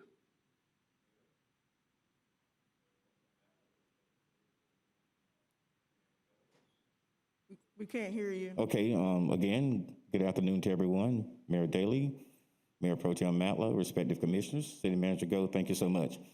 And as City Manager Gold has said, the group that you're about to see is going to help us focus on those 3 areas that for 16 to 24-year-olds who are not in education, employment, or training. We have Andy Harrison, Senior Vice President, Local Marketing Organization, Bank of America. Lou Shelley, no stranger to anyone here, attorney at law. Reverend Dr. R.B. Holmes, Senior Pastor, Bethel Baptist, also Vice President of the National Action Network, and also on the COVID statewide task force. Darrell Jones, Vice Chair, Leon County School Board, District 3. Kimberly Moore, Vice President, Workforce Innovation, Tallahassee Community College. Of the 90 that's in school, 45 are attending TCC. Jay Smith, Vice President, Ajax Building Company. Antoine Wright, Executive Director, Big Bend Habitat for Humanity. Cassandra D. Jenkins, Community Advocate and also a wonderful fundraiser. Father Dustin Fedden, founder of the Joseph House and also with the Northwest Catholic Charities, already arranged a meeting with Bishop Nee to talk about an initiative in South City.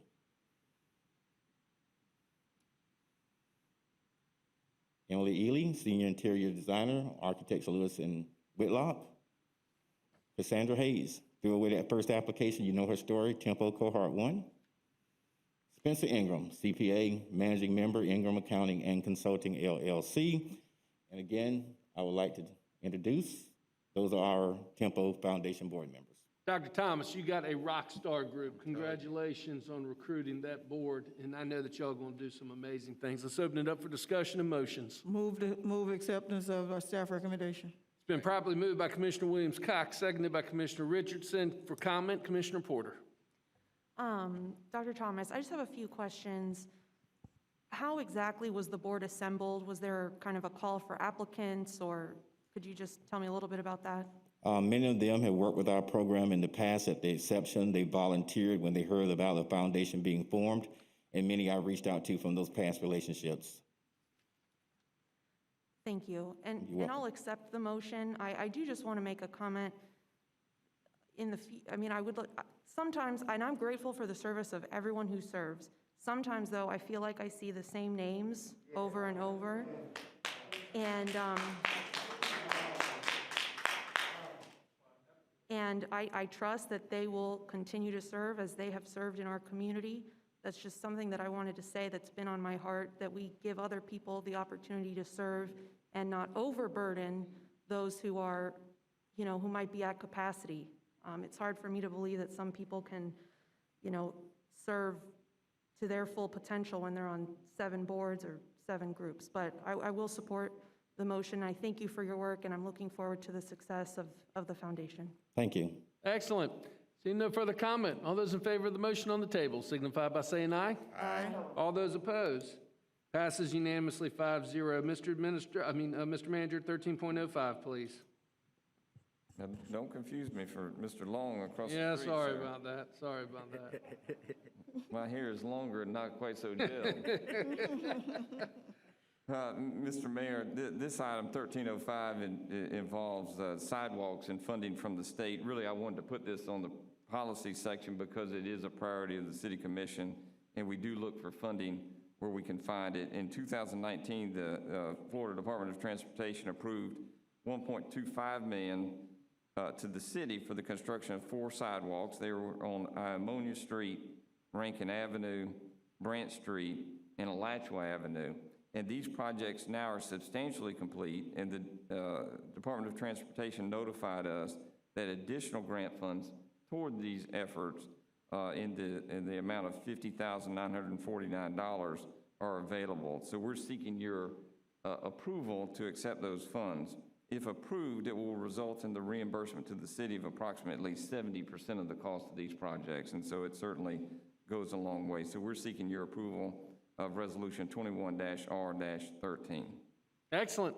Move staff recommendation. Been properly moved by Commissioner Williams-Cox. Is there a second to the motion? Seconded by Mayor Pro Tem. Seeing no further comment, all those in favor signify by saying aye. Aye. All those opposed? Passes unanimously 5-0. 13.06, Mr. Manager. Thank you, Mr. Mayor. We seek the Commission's approval for the authorization to renew the annual maintenance and licensing agreements with Microsoft and Oracle and a variety of technology tools that we use. Specifically, option 1 is to approve the purchase of maintenance agreements associated with the operation of the city's Technology and Innovation Department for fiscal year 21 in the amount not to exceed $3.2 million. Our Chief Technology Officer, Tim Davis, is here if you have any questions. Move acceptance. Been properly moved by the Mayor Pro Tem. Is there a second to the motion? Second. Properly seconded by Commissioner Williams-Cox for option number 1, staff recommendation. Seeing no further comment, all those in favor signify by saying aye. Aye. All those opposed? Passes unanimously 5-0. Mr. Manager, do we have anything else come before us under policy formation and direction? No, sir, we do not. Excellent. All right, we will be back at 5 o'clock for the public hearing. We got through the business of the city. Thank you all very much. I thought that was a great meeting. Let's take a 15-minute break. We'll be back right at 5 o'clock as advertised.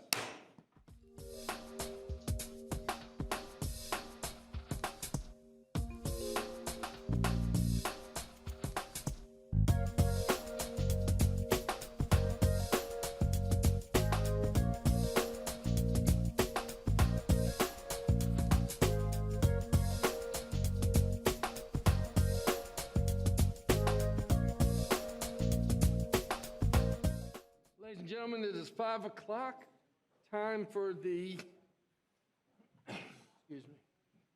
announced public hearing. We're on agenda item number 15.01. Mr. Manager. Mr. Mayor, the city attorney will... Excuse me, Madam Attorney. Thank you, Mayor.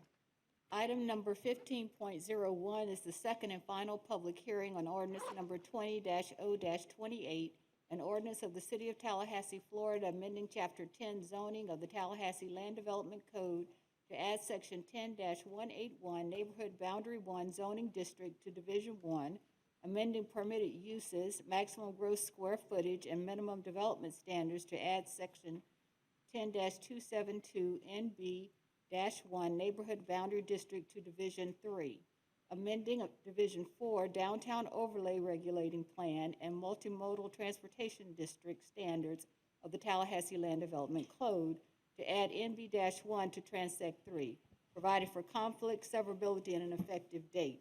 The recommended action is option 1, conduct the public hearing on ordinance number 20-0-28 and adopt the ordinance based on the findings and conclusions of the Planning Commission and evidence presented at the public hearing. Thank you. Mr. Cook, walk us through our public comments. Mayor, we have a single speaker connected virtually. That is Kathy McGuire. Kathy McGuire here on public hearing item 1501. I do have a speaker card from Nancy Marciniak in person that it didn't identify a number, but I believe she's 15.03 because her item references canopy. So I believe the online speaker is the only one we have. Kathy McGuire. Ms. McGuire, thank you for joining us virtually. Your name and address for the record, please. Thank you, Mr. Mayor and Commissioners. Kathy McGuire, 1101 Pine Street in Tallahassee. I'm here to speak on behalf of Alliance of Tallahassee Neighborhoods. And on this item, we waive in support. Thank you. Thank you. Mr. Clerk, our next speaker, please. No other speakers on this item. Excellent. Let's open it up for discussion and motion. Move acceptance. Second. Staff recommendation has been properly moved by Commissioner Williams-Cox, seconded by Commissioner Richardson. Any further comment? Seeing none. Commissioner Porter. I just have a question. I think some of you may have gotten the same email I did during the break. I just want to clarify if there's any misunderstanding. This is not approving converting any specific hotels into homeless shelters, correct? We're not on that item yet. We are on 1501. I believe you are referring to 1502. Oh, I'm so sorry. That's Yes. okay. I'll come back to you. Thank you. All right. Save it for the next item. Commissioner Williams-Cox has properly moved staff recommendation, seconded by Commissioner Richardson for 15.01. Seeing no further comment, all those in favor signify by saying aye. Aye. All those opposed, it passes unanimously 5-0. Madam Attorney, 15.02. Thank you, Mayor. Item number 15.02 is the first and only public hearing on ordinance number 21-0-048A, an ordinance of the City of Tallahassee, Florida, amending section 1-2 of the Tallahassee Land Development Code, amending the definition of dwelling unit, providing for conflict, severability, and an effective date. The proposed ordinance would amend section 1-2 definitions and rules of construction dwelling unit to include conversion of obsolete hotel motels to one-bedroom studio efficiency apartments in order to facilitate price obtainable housing. The purpose of the revision is to address density pertaining to the adaptive reuse of hotel motels to one-bedroom studio efficiency apartments by establishing that 3 such studios will equal 1 dwelling unit. The recommended action is option 1, conduct the first and only public hearing on ordinance number 21-0-04 and adopt the ordinance, thereby amending Chapter 1, Section 1-2 dwelling unit definition in the Tallahassee Land Development Code based on the findings and conditions of the Planning Commission. The information contained in this report and any evidence presented at the hearing hereon. Mr. Clerk, walk us through our public comments on this item, please. Mayor, we do have speakers in person on this item. The first is Key Elwell, and followed by Colleen Castile. Speakers can come to the microphone in the center of the room, and we'll have 3 minutes for remarks. Our first speaker? Key Elwell. Mr. Elwell, thank you for joining us. Your name and address for the record, please. Can I take off my mask or something? No, sir, please keep it on. Name is Key Elwell. I live at 3007 Brookmont Drive here in Tallahassee, Florida. And just put my name down mainly just if there was any questions or concerns about proposal.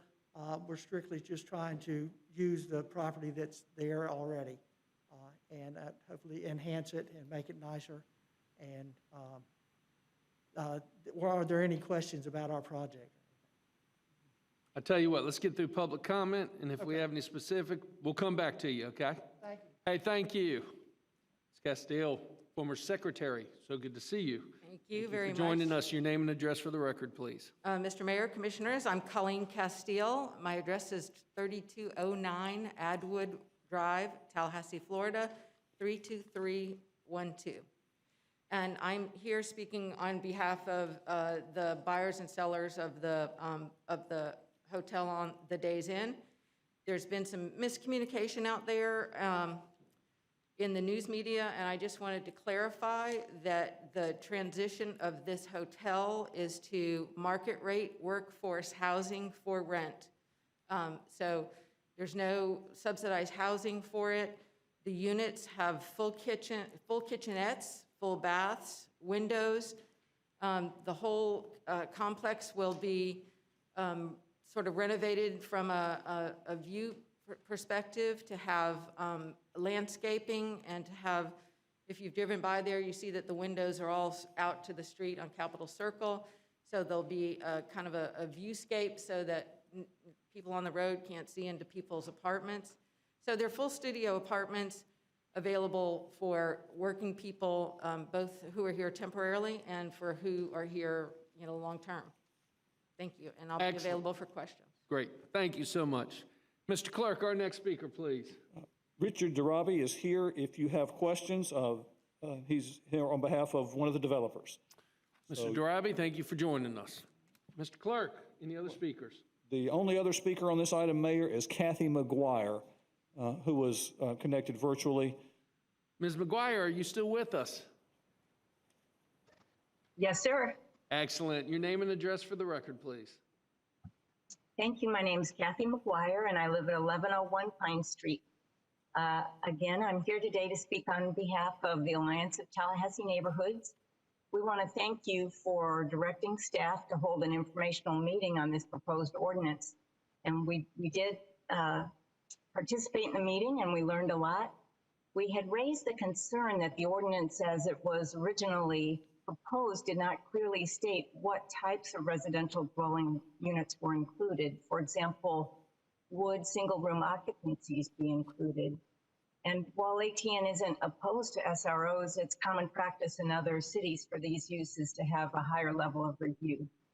But the ordinance before you tonight clarifies that the conversion of motel units refers to apartments, as the people before me have indicated. And that term is clearly defined in the code as a dwelling unit that includes a kitchen and sanitary facilities. ATN has no objections to this ordinance. However, we do believe that there's more work to be done. While the two projects under consideration are not proximate to neighborhoods, there are other hotels that may convert that are very close to neighborhoods. So we ask that the city convene interested stakeholders, including representatives of hotels and motel industry and of neighborhoods, to better understand these conversions and how the potential impacts from them at the edges of established neighborhoods will be addressed. Thank you. Thank you. Mr. Clerk. Mayor, we do have Stanley Sims speaking on this item as well. And as he comes to the microphone, if there's anyone else who wishes to speak on the item, they will need to let you know because I don't have any other speakers on this topic. Thank you. Name and address for the record, please. My name is Stanley Sims. I'm at 1320 Avondale Way. Mayor, before I forget this, I do want to thank you for acknowledging Talcum customers because they're not in the same boat as our City of Tallahassee electric bill customers. And that's why I was really advocating for a longer time period because we're not talking about the same group of people. We're talking about the same group of people, but in two different situations. And thank you for pointing that out. The other thing is about this here ordinance, we need to not so much work about the aesthetics and putting them there, but how it's going to impact. Because over on Monroe Street, North Monroe, they are having a lot of issues there. So we've got to do something to talk about not just putting them in homes, but to integrate them into our community with not such a negative compact. I think that should be a part of it. And I was not gonna go here, but I'm gonna go here. Since we need technical tanks, I got a good location for it. Let's give it to a person that built their house on the south side, send their children to the school on the south side. House got broken in, put that dang on tank right there at his house. Because evidently he done forgot how it is to be black and scared of, yeah, you can roll your eyes. That's how I did when they had me. You thought I was a professional law enforcement. No, I'm a professional ex-felon. I sit in confinement 6 months because of your professional law enforcement. Ask Walt McNeil. Because I stood up for what was right. They had to move me all across this county, all the state, because of professional law enforcement office. So let's put the tank in front of your house. Donnie won't break in your car. You can feel safe in the neighborhood. And if they need it, because the chiefs already said they don't hardly use it, so it'll be there for a long period of time at your house. And $100? You're at 2.5 on minutes. a utility bill? You ever seen your rates on a utility bill in a 1-bedroom apartment is more than $100? That's like 30 pieces of silver. You've forgotten us. Return home and move that tank. Our next speaker, Mr. Clerk. I believe that is the last speaker on this item, Mayor. Excellent. All right, Ms. Jackson, walk me through this item. We've got 2 properties. The item before us is a text amendment dealing with density. The city is not involved outside of the text amendment, correct? Right, this is just a change of our ordinance to deal with the density issue when there is a conversion. So there is no specific matter being considered this evening. And I'm looking at those that are representing both property owners. There is a lot of misconception out there. Is it the intent to turn either one of these properties into a shelter? I would think they would best speak to that, but it's not to my knowledge that it is. Right. It is my understanding that this is a conversion process to turn them into apartments and condos for sale at market rate. That is correct. Okay, let's open it up for discussion. Mr. Mayor? Mayor Pro Tem. Thank you. Yeah, I think there's been a lot of confusion around this item. When we look at changing the land development code, that's citywide, and it's changing what these types of hotel facilities can be used at. I know that there's 2 specific projects that kind of brought it about, the one on Tennessee Street and then the Days Inn on Appalachia Parkway. I honestly thought when I read the agenda item where it said price obtainable housing, I think that caused a lot of confusion because we talk about transitional housing or low-income housing or very low-income housing. I'm not quite familiar with price obtainable housing. I think this land code change does a good thing, but I don't want to confuse it with our efforts to find housing and transitional housing for the homeless population. I think we're conflating 2 separate things that are going on. So my understanding from the property on Tennessee Street is it will be student aimed at students right on the edge of Florida State University, and I think that's an appropriate use for that location. But I just don't want us to go down a path thinking we're doing one thing when we're doing something totally different. I think this is a great way to build density within our urban core and reuse buildings that aren't serving their best purpose, but I just want to make sure we have clarity. This isn't bringing transitional housing into your area, and it also isn't creating it in other areas. It'll be project by project, and it just changes the land development code if, as developers or new people come on board. Thank you. Thank you. Any other comment or questions? Real quick, Ms. Jackson, will you walk us through? There's also been some questions and emails sent about public notification and public involvement, and also the Planning Commission's involvement. I know that the timeline was part of the agenda, but for the record, can you walk us through the public engagement aspects and the Planning Commission aspects? Or, Mr. Manager, sorry. Yes, I think Yeah. the manager's staff would be in the best position to do that. Great, sorry about that. Thank you, Mr. Mayor. And one of our lead planners, Russell Snyder, is on via WebEx, and he led this process, so I'd like him to share with the commission those answers. Oh, yes, can you hear me? Yes. Good evening, Commissioners, Mr. Mayor, Mr. Manager. Yes, this started mid last year, probably. We were approached by an agent representing a company that was looking to do this at the Days Inn out on Appalachia Parkway.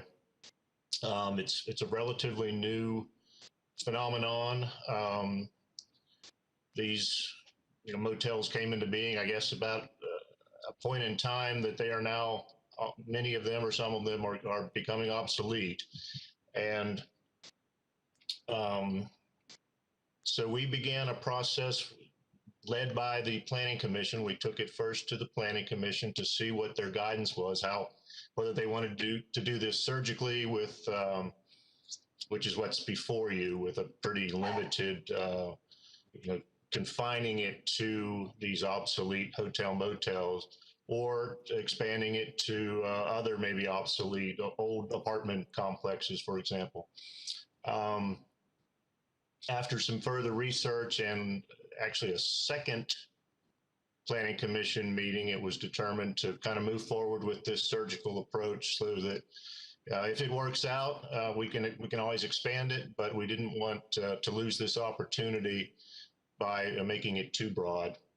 And so then it actually went back to the Planning Commission again. It was initiated and approved and made it to you. At your last meeting, you requested there that we go back and meet specifically with some neighborhood representatives, which we have done via a WebEx meeting at about 15 attendees, which resulted in the agenda modification, the change to the code that Ms. McGuire referenced. And so we had 3 Planning Commission meetings and a public meeting as far as input. Thank you. All right, I'm turning back. Commissioner Williams-Cox. My question is in regards to density. I know that this will not just be for this project, but it will also be for future projects. And I know that when I was on the Planning Commission, we had something come before us where someone was trying to do a highly dense project adjacent to a residential area. And I'm hearing some rumblings of some of that might be being discussed out there now. I want to make sure that whatever we do here will not open that door to allowing for highly dense areas, projects like this to be so close to a residential area. Russell, you may remember what I'm referring to. It's just Not specifically, but I understand the concept. And remember, this will still need to be consistent with the densities of the comprehensive plan. And we chose the 3-to-1 ratio specifically really because it is kind of, it's the sweet spot. 2-to-1 didn't get the developers where they needed to be. 4-to-1 was a density more like a boarding house or a dormitory. And 3-to-1 based on square footage and whatnot is kind of the Goldilocks as far as fitting into the comp plan density consistency. Okay, thank you. Commissioner Richardson, I think I accidentally cut you off, and I apologize. I was going to move staff recommendation. Staff recommendation for option number 1 has been properly moved by Commissioner Richardson. Is there a second to the motion on the table? Second. Seconded by Commissioner Porter. Any further comment? Seeing none, all those in favor signify by saying aye. Aye. All those opposed? Passes unanimously, 5-0. We are on item number 15.04. Excuse me, 03. Thank you, Mayor. Item number 15.03, the first and only public hearing on ordinance number 21-0-05, an ordinance of the City of Tallahassee, Florida, contracting the boundaries of the Canopy Community Development District, providing for all other terms and conditions to remain unchanged, providing for conflicts, providing for severability, and providing an effective date. Ordinance number 21-0-05 amends the boundary of the Canopy Community Development District to remove approximately 10 acres from the district. This ordinance was introduced on January 27, 2021, and this item brings the ordinance before the City Commission for public hearing. The Canopy CDD was established by the City of Tallahassee, ordinance number 17-0-08, which was enacted by the Tallahassee City Commission on May 24, 2017. The Canopy CDD is a unit of special purpose local government established pursuant to provisions of Chapter 190 of the Florida statutes. The land encompassed by the Canopy CDD is generally located east of Fleischman Road and south of Centerville Road and forms the western portion of the toe of the Rolani property. The Canopy CDD currently consists of approximately 424.17 acres. After contraction of the Canopy CDD, the district will cover approximately 414.17 acres of land. The recommended action is option 1, conduct the public hearing and adopt ordinance number 21-0-05. After speakers, Senior Assistant City Attorney Lou Novell is available to answer any questions you may have. Excellent. Mr. Clerk, please walk us through.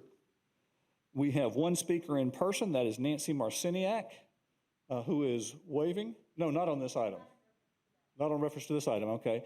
Then, Mayor, we do have one speaker, and that is a WebEx connection with Lauren Gentry. Oh, Ms. Lauren Gentry in person, just like I said. Thank you for joining us. Your name and address for the record, please. Yes, my name is Lauren Gentry. My address is 211 Britt Street, Tallahassee, Florida. I'm actually here on behalf of Hopping Green and Sam's. We serve as district counsel to the Canopy CDD. Your staff has given you an excellent overview of our petition and the matter before you today. We do also have online with us our district manager, Darren Mossing. We have in person here today our chairman and landowner representative, Tom Asbury, and our consulting engineer, David Hutchison, if you have any questions.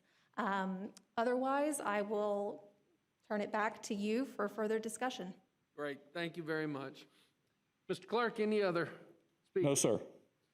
We're on 15.03. Let's open it up for discussion. Direction? Move option 1. Option 1 has been properly moved by Commissioner Richardson. Is there a second to the motion? Second. Seconded by Commissioner Porter. Any further discussion? Seeing none, all those in favor signify by saying aye. Aye. All those opposed? It passes unanimously 5-0. We're on item number 15.04. Thank you, Mayor. Item number 15.04 is the first and only public hearing on ordinance number 21-0-06, an ordinance of the City of Tallahassee updating the capital improvements element of the 2030 Tallahassee-Leon County Comprehensive Plan, providing for severability and conflicts and providing an effective date. The recommended action is option 1, conduct the public hearing, adopt ordinance 21-0-06, thereby adopting the FY21 through FY25 update to the 5-year capital improvement schedule related to the capital improvements element of the Tallahassee-Leon County 2030 Comprehensive Plan. Thank you. Mr. Clerk, please walk us through public comment. No speakers on this item. Is there anyone here that would like to speak on this item? Move to commission direction and comment. Move staff recommendation. Commissioner Williams-Cox has properly moved staff recommendation. Is there a second to the motion by Commissioner Porter? Seeing no further comment, all those in favor signify by saying aye. Aye. All those opposed? Passes unanimously 5-0. We are on item number 15.05. Madam Attorney. Thank you. Item number 15.05 is the first and only public hearing on ordinance number 21-Z-01, an ordinance of the City of Tallahassee amending the Wildwood Presbyterian Church Plan Unit Development on the official zoning map of the City of Tallahassee, providing for conflict, providing for severability, and providing an effective date. The recommended action is option 1, conduct public hearing and adopt ordinance 21-Z-01, thereby amending the Wildwood Presbyterian Church PUD concept plan based on the findings and conditions of the Planning Commission, the information contained in this report, and any evidence presented by the hearing hereon. Mr. Clerk, please walk us through public comment. There are no speakers on this item, Mayor. Move Or option one. anyone here that would like to speak that hasn't had a chance to fill out a card? Seeing none. Commissioner Richardson. Move option number 1. Mr. Option one's been properly moved by Commissioner Richardson. Is there a second to the motion? Commissioner Williams-Cox. Seeing no further comment. All those in favor of the motion on the table signify by saying aye. Aye. All those opposed? Passes unanimously, 5-0. We are on item number 15.06. Madam Attorney. Thank you. Item number 15.06 is the first and only public hearing on ordinance number 21-Z-02, an ordinance of the City of Tallahassee, Florida, designating and including additional territory as and in Urban Pedestrian District 2, UP-2, on the official zoning map, providing for conflict, severability, and providing an effective date. The recommended action is option 1, conduct the public hearing and adopt ordinance 21-Z-02, thereby amending the official zoning map from light industrial M1 zoning district to urban pedestrian district 2 zoning district based upon the findings of fact, inclusions of law of the Planning Commission, and any evidence submitted at the hearing hereon. Thank you very much. Mr. Clerk, do we have any speakers on this item? No, sir. All right. Is there anyone here that has not had a chance to fill out a card that would like to speak on this item? Seeing none, we'll move to commission action and discussion. Move option number 1, Mr. Mayor. Commissioner Richardson properly moved staff recommendation for option number 1. Is there a second to the motion? Second. Seconded by Commissioner Porter. Seeing no further comment, all those in favor signify by saying aye. Aye. All those opposed? Passes unanimously, 5-0. Madam Attorney, do we have anything else come before us on the scheduled public hearing? There are no further public hearing items. Excellent. Mr. Cook, we are back on unagended business speakers. Please walk us through our speakers. Mayor, we have quite a number of speakers in person and about a half dozen connected virtually. We'll take those in person first. First, I'll call William Booker. He had filled out a card to speak on a couple of items on your agenda, but wasn't able to be present until you'd covered those items. But if William Booker is still here and would like to speak to those, Mr. now's Booker? the time.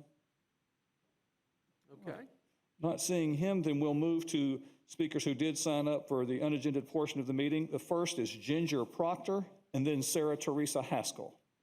Ms. Proctor? Thank you so much for joining us. We appreciate you sticking around. Your name and address for the record, please. I'm Ginger Proctor. My husband Brian and I live at 1111 Brookwood Drive, 32308.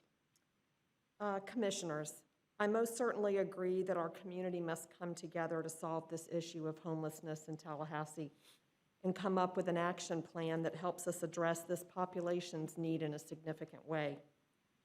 Commissioner Matlow, you said specifically that we need to do the next right thing. I couldn't agree more. The next right thing for our families, our elderly neighbors, and for our business neighbors along the Mahan corridor is to immediately relocate the City Walk shelter to a more appropriate location. City Walk shelter was inappropriately placed without permitting or the required notification to the surrounding neighborhoods or businesses, and then was changed from a temporary cold night shelter to a permanent, fully operational, low-barrier facility. They didn't play by the rules that you were here to enforce. Some of you campaigned on the fact that you wanted to protect our neighborhoods. You are letting us down in this department. You have received, over the course of the last few weeks, statements from neighbors and businesses that tell the true story. The trespassing, the urinating, the defecating, the vandalism, panhandling, disregard for personal property, littering, loitering, threatening behavior, starting fires, the pestering and harassment of customers at our local businesses, and on and on. I'm asking you all to do the next right thing and do what you can to move the City Walk shelter to an appropriate location where, once again, our neighborhoods and our businesses can thrive. Thank you. Thank you, Ms. Proctor. Our next speaker, Mr. Clerk. Sarah Teresa Haskell, and then Marilyn Dean. Ms. Haskell, thank you for joining us. Your name and address for the record, please. Ms. Haskell has provided a couple of, a document that I'll distribute to each of you. Wanted to let you know that I have received those, and we'll be sure you get those. Yes, sir. Okay, y'all made me wait quite a while, so bear with me. This is not my forte. Yes, I'm ma'am. going to read this, so please bear with me. My name is Sarah Teresa Haskell. I live at 923 Alachua Avenue. Okay, I have lived in Old Town neighborhood for 63 years and attended Kate Sullivan, Cobb, and Leon. For at least 5 years, I have ridden my bike regularly. The last part of my ride is on the Mahan Road from Blairstone Road to Magnolia Drive. 2 good hills. All these years, I have never run into 2 sets of men sitting together dressed all in black, all in the last part of my ride. Recently, I did. The first set of men I passed were at the top of the first hill sitting on the bus bench. Reaching the top of the first hill, I was a little tired and going at a slower pace. The 2 men on the bench caught me off guard. As I approached them, one man verbally addressed me and reached out towards me, scaring me. I was on the sidewalk close enough that either one of them could have pulled me off the bike. I regained my composure and picked up my pace. Going up the final hill, I spotted the second set of men sitting together on pipes next to the sidewalk. This time, my fear caused me to veer onto Mahan with all the traffic. I shared this incident with my family, and they were concerned for my safety. This was the first time this has happened. I've lived here a long time. I did not know about the emergency shelter at that time.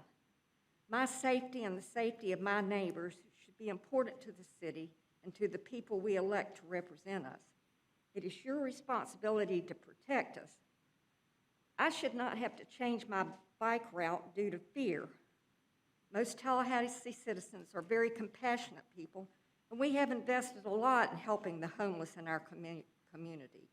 Why doesn't City Walk Ministry work with our community? There is no need for all of this aggressive, fast-paced tactics.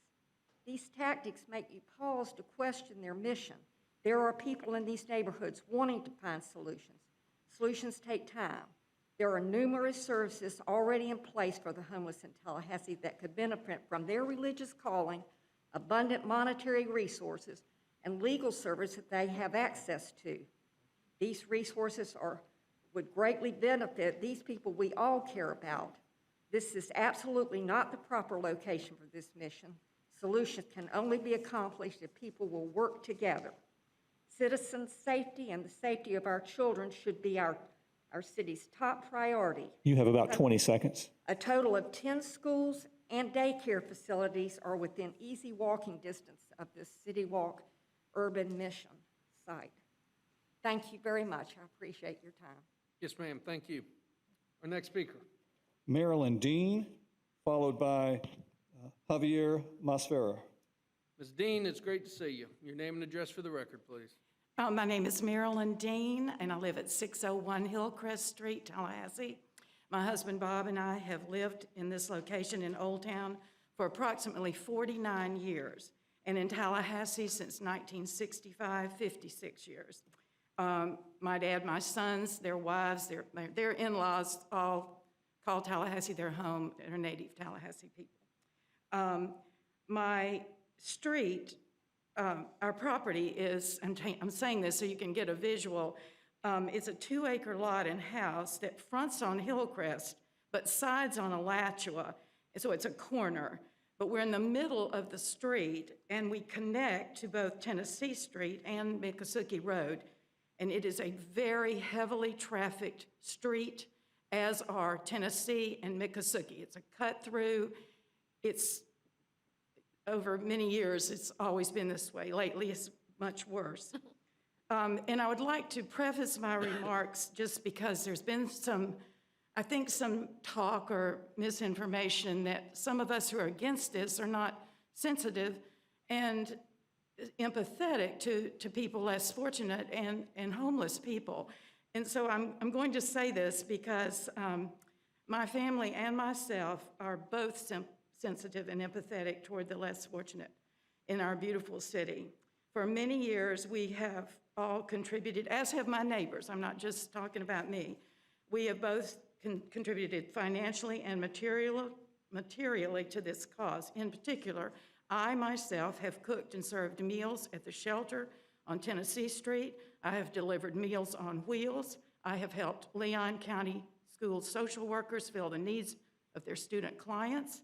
I have helped Catholic Charities, Hope House, Echo, Red Cross, Habitat for Humanity, and my downtown church with clothing for the homeless. It's called HEO, Helping Each Other, TMH Volunteer, and more. Not just me, many of my neighbors. So I'm just saying that this is not at all about not having sensitivity.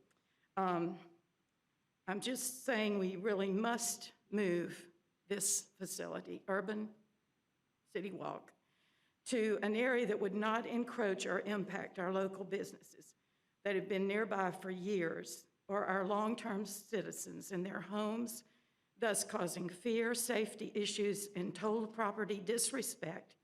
It is one thing to be homeless or a sex offender, but it's quite another. It's me. You're at about 30 seconds. Oh, I can't lick my finger. Okay. But it's quite another to destroy and disrespect property. That is what's happening. And it is not that is not yours, or to cause fear, anxiety, and expense to our citizens who are simply going about their activities of daily living, driving, or frequenting a place of business. No matter what your own circumstances are, no one has that right, either legally or morally.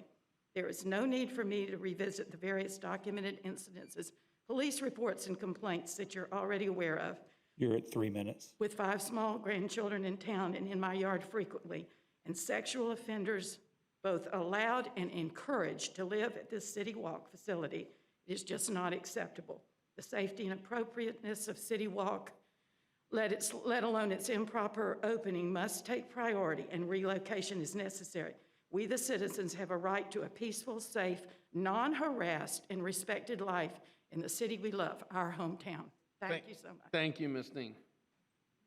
Next speaker is Javier Masferrer, and then Nancy Marciniak. Javier, good to see you. Your name and address for the record, please, sir. Javier Masfer. I live at 4947 Glencastle Drive. Sorry, I'm a first timer, so I wrote my speech down. Take your time. Hello to the DRC members making the decision for the homeless shelter on Mahan Drive. My name is Javier Masfer. I'm the property manager for Premier Commercial Group. I represent the property owners of the shopping center and the tenants at 1350 Mahan Drive. First, I want to thank the commission for allowing me to speak tonight. I understand the difficult position the city is faced when making this decision. However, I'm a representative for the 16 tenants, and I am their voice, and that's why I'm here today. I'm speaking to you on behalf of the tenants that are frustrated, disturbed, and upset about this decision. I'm not here to make a rant, but I'm here to just tell you the facts. I have dealt with the homeless almost every single day at our shopping center. I have filed for police trespassing warrants, and I've done everything possible to try and mitigate the situation. It is now starting to get out of hand, as the police won't take these individuals to jail because of the COVID-19 backup issues. As you know, COVID-19 has affected small businesses more than ever this year. Tenants have already backed out of long-term leases because of the pandemic, and most tenants said they will not re-sign their lease if the homeless situation continues. These hardworking business owners have spent their entire lives trying to run a business that will support and feed their families. Now they are in a crossroads on whether or not they will be able to stay. To me, that does not seem right at all. The shelter has a complete and direct effect on our shopping center and our tenants. The homeless have decided to sleep in our stairwells, disturb and curse out some of our tenants, and have even defecated and used our shopping center as a public bathroom.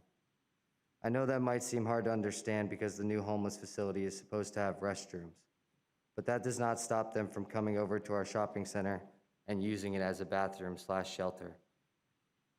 Not to mention, I have almost been physically attacked and have been threatened on multiple occasions when I have to confront these people.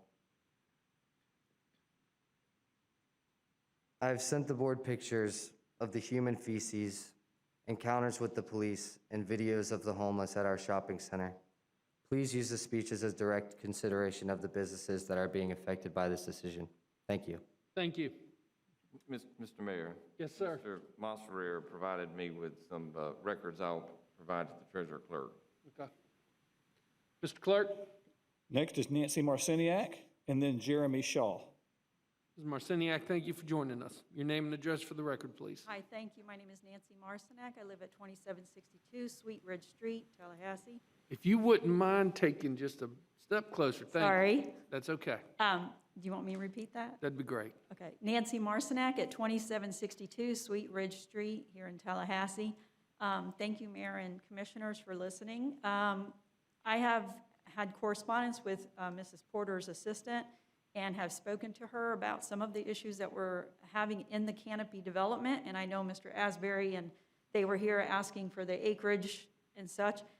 And that's one of our problems, is that the CDD, the canopy development area, of all the acres they had, they sell them off and we have no say-so. So I'm kind of an unofficial HOA committee person here representing all of the residents of Canopy, because the parcel is directly behind my house. I was told by Tom Asbury, who was sitting here from the CDD, in regards that it was going to be owned by TMH, it'll be a physical rehab center. And I felt, oh, I'm okay with that. I have a pond that's a North Water Management stormwater pond behind my house, and then right there is this parcel. And I was like, well, they'll be closed by 5, I'll be fine with that, I don't have a problem. Well, we were not told that it was actually switched with the property that was adjacent to it, and it is a District 8, now known as District 850 entertainment group, where music and alcohol is served until 2 a.m. Well, my Thursday, Friday, and Saturday nights are now sheltered in my home, or I leave and go to Georgia for the weekend because the music is atrocious.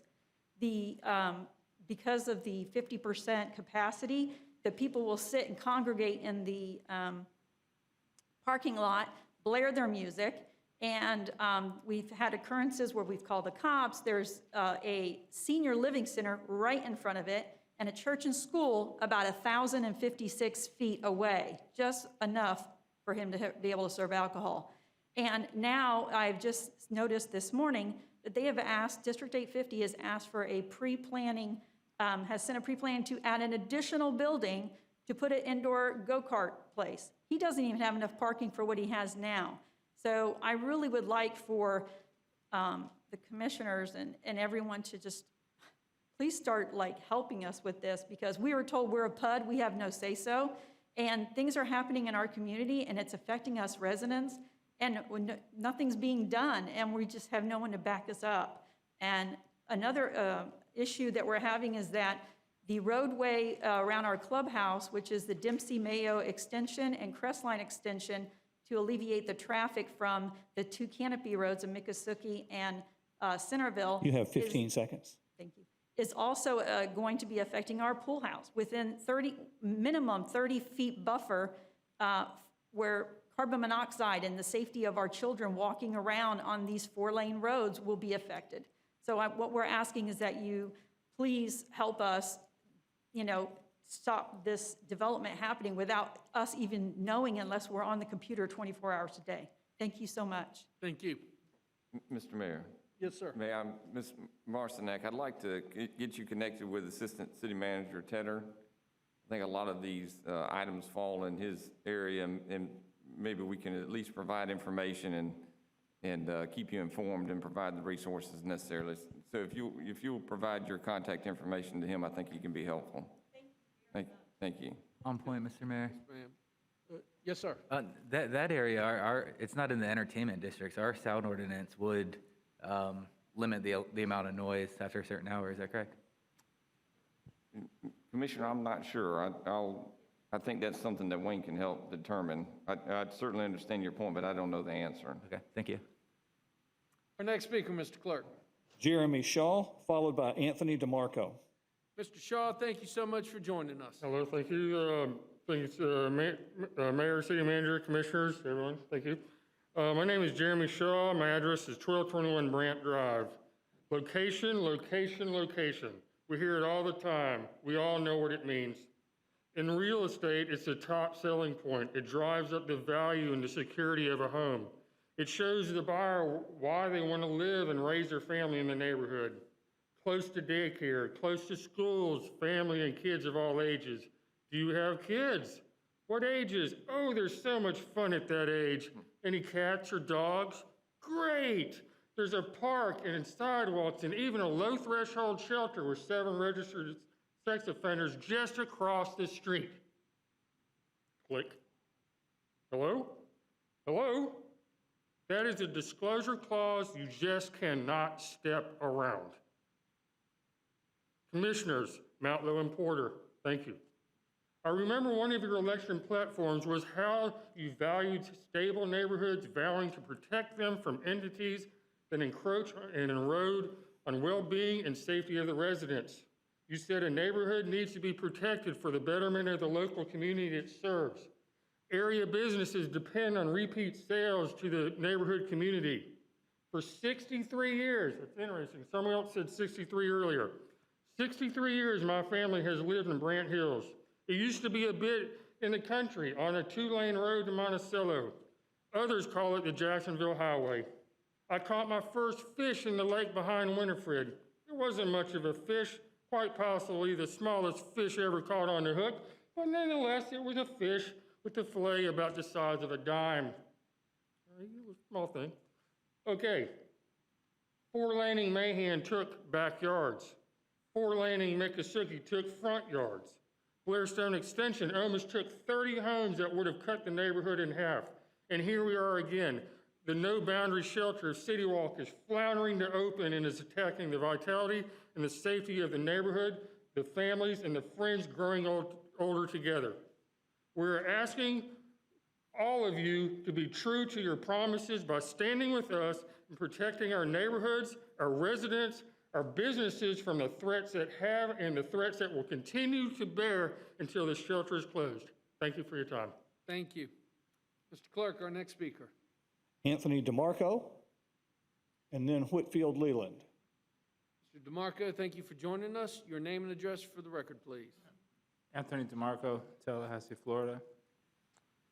Just wanted to talk about a couple different things. I know you guys already came to a conclusion about the brook. I actually went ahead and did a lot of research about it. On their brochure, the cover, the first line, it says, "We use it all the time for everything. You've got to have it." And it has all fully militarized soldiers. The rook used as a disaster cleanup, the grapple claw is, the rook use as a disaster cleanup.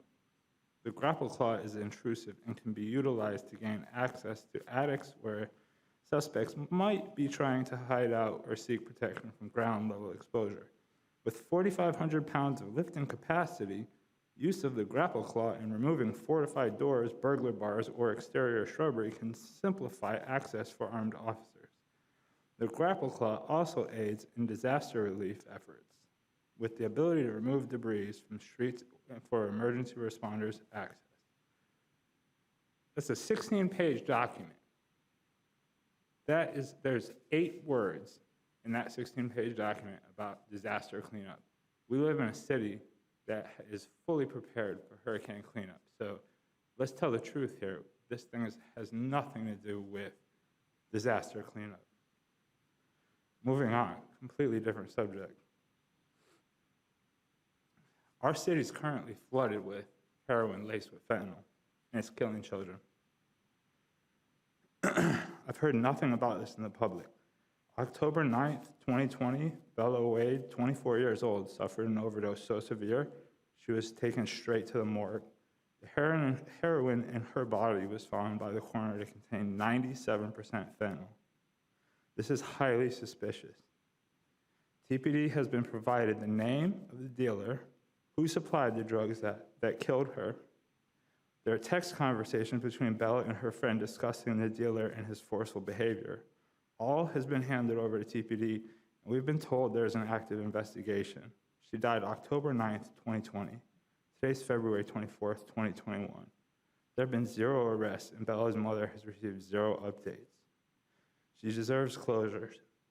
Statutes related to fentanyl death leave no question that arrests should have been made at this point. I'm personally aware of 5 other deaths in this city from heroin cut with fentanyl. Thank you. Thank you. Our next speaker, Mr. Clerk. I reclaim my time. You have 20 seconds. Commissioner Porter, Mayor Pro Tem Matlock, have plenty of information on the Rook. If you'd like, I'd be happy to email it. Thank you. Mr. Clerk? I had called Whitfield Leland, but I believe he has left. I no longer see him, so Brian Webb is next. Mr. Webb, thank you for joining us. Your name and address for the record, please. Hello, my name's Brian Webb, and I reside at one place, but what I'm here for today is 1705 Mahan Drive. My home's not involved with this process, but my business, my building is. And you know, it's located right next to the homeless shelter, which has gotten crazy. I wrote a few things down just so that I didn't get off task like maybe I did the last couple of times I was up here. City Walk's mission is to help transients and sexual offenders. Transient and sexual offenders, think about that. Please think about those words. I'm up here for the kids that are in that neighborhood. I'm up here for the adults that are across in the residencies. I'm up here for the businesses. We cannot have this illegal, unlicensed process taking place in front of us. It's in your face and you're not doing anything about it. I know you're not voting on it. The DRC is. I sent them 44 pictures, 45 pictures, videos. I mean, Monday got crazy.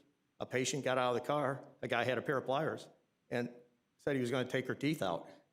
Now, it's not going to take you too long before you're not coming back to that location. The police had a difficult time with him. I felt really bad for the officers. They said they can't arrest him because of COVID, and he knew that, and he acted out on the property. I think they're familyless. There isn't such a word, but they're familyless. I've talked to a few of these guys. Their families don't want anything to do with them. They're drug, alcohol, they got violent behavior, they got criminal activities.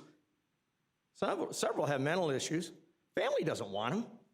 So they're not homeless, they're familyless. And they have never been in Tallahassee. I've talked to several that have never been into the town of Tallahassee. They came here to seek shelter. You build it, they will come. And that's exactly what's going to happen on Mahan Drive. If you approve this facility to remain open, it's ludicrous for Tallahassee. We're trying to strive to be an American city. We have compassion for people that don't have a home. We don't have any compassion for people that are obnoxious, that are relentless in their panhandling and their activities. There is some aggressive behavior taking place, and you need to go down to Mahan Drive and witness it. You have 30 seconds.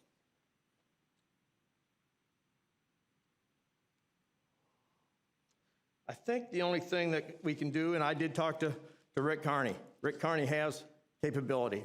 He's got that process all completed at his facility, which is state of the art. They have just about everyone that they can evaluate on a, but they won't take sex offenders. So what's that leave? That leaves City Walk to take everything he won't.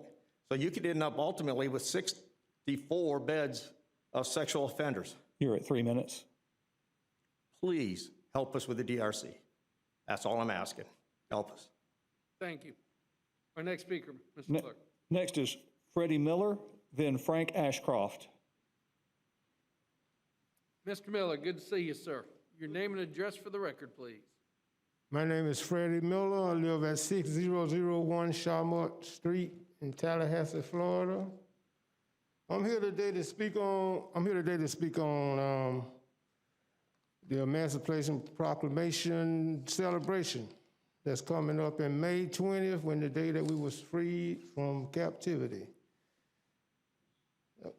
First of all, I stand here on the shoulders of these great citizens of Tallahassee. Joshua T. Walls, first black congressman of Florida. Thomas Van Gibbs, black legislator of Florida, founder of FAMU, who introduced the Bill 33 to the House of Representatives that established two schools, FAMU and University of Florida. The Freeman Bureau that gave it a grant to build the old Lincoln High School that was later burnt down, and then they had to rebuild it. Carrie Meeks, U.S. House of Representatives, 17th District, who graduated from Lincoln High School and went to FAMU and graduated from Michigan, that served for 10 years as a House of Representative. John G. Riley, citizen and civil rights leader, educator, first principal, Old Lincoln High School, who lived in Smoky Holly. Alfonso J. Gaither, football coach and mentor at FAMU, 25 years. Wally Amos, graduated from FAMU, the creator of the famous Amos chocolate chip cookies. Dr. Alexander D. Blickler, whose great aunt was Harriet Tubman, that delivered over 30,000 babies right here in Tallahassee. That was one of the best doctors up at the old Florida A&M hospital before they closed that down. And last but not least, James R. Ford, the first black mayor of Tallahassee that was elected in 1972, that went on to serve on City Commission Board for 14 years after that. All these people that I'm speaking on, most of them lived and died here and are buried right here in Tallahassee in this red, rich soil that we stand on. So I appeal to you all today to make an impact of this community that will set precedent for the administrations to follow by bringing a celebration that will mirror the impact that these great citizens of Tallahassee display here. You have about 15 seconds. I asked the Board of Commission and the mayors to show the people of color that their contributions to the city of Tallahassee would not go unappreciated. So I propose that on May 20th, during that week, we have a big celebration to commemorate and celebrate these people on the grounds of Smoky Holly, that is now Cascade Park. You're at 3 minutes. That housed over 500 black citizens that was basically taken from them without any pay or anything. Anyway, thank you for your time. Thank you. Thanks for coming out. Next Our next speaker. Next speaker, Mayor, is Frank Ashcroft, and then Sarah Portillo. Mr. Ashcroft? Thanks for joining us, sir. Your name and address for the record, please. Frank Ashcroft, business is at 1139 East Tennessee Street, Tallahassee, Florida. I'm sorry.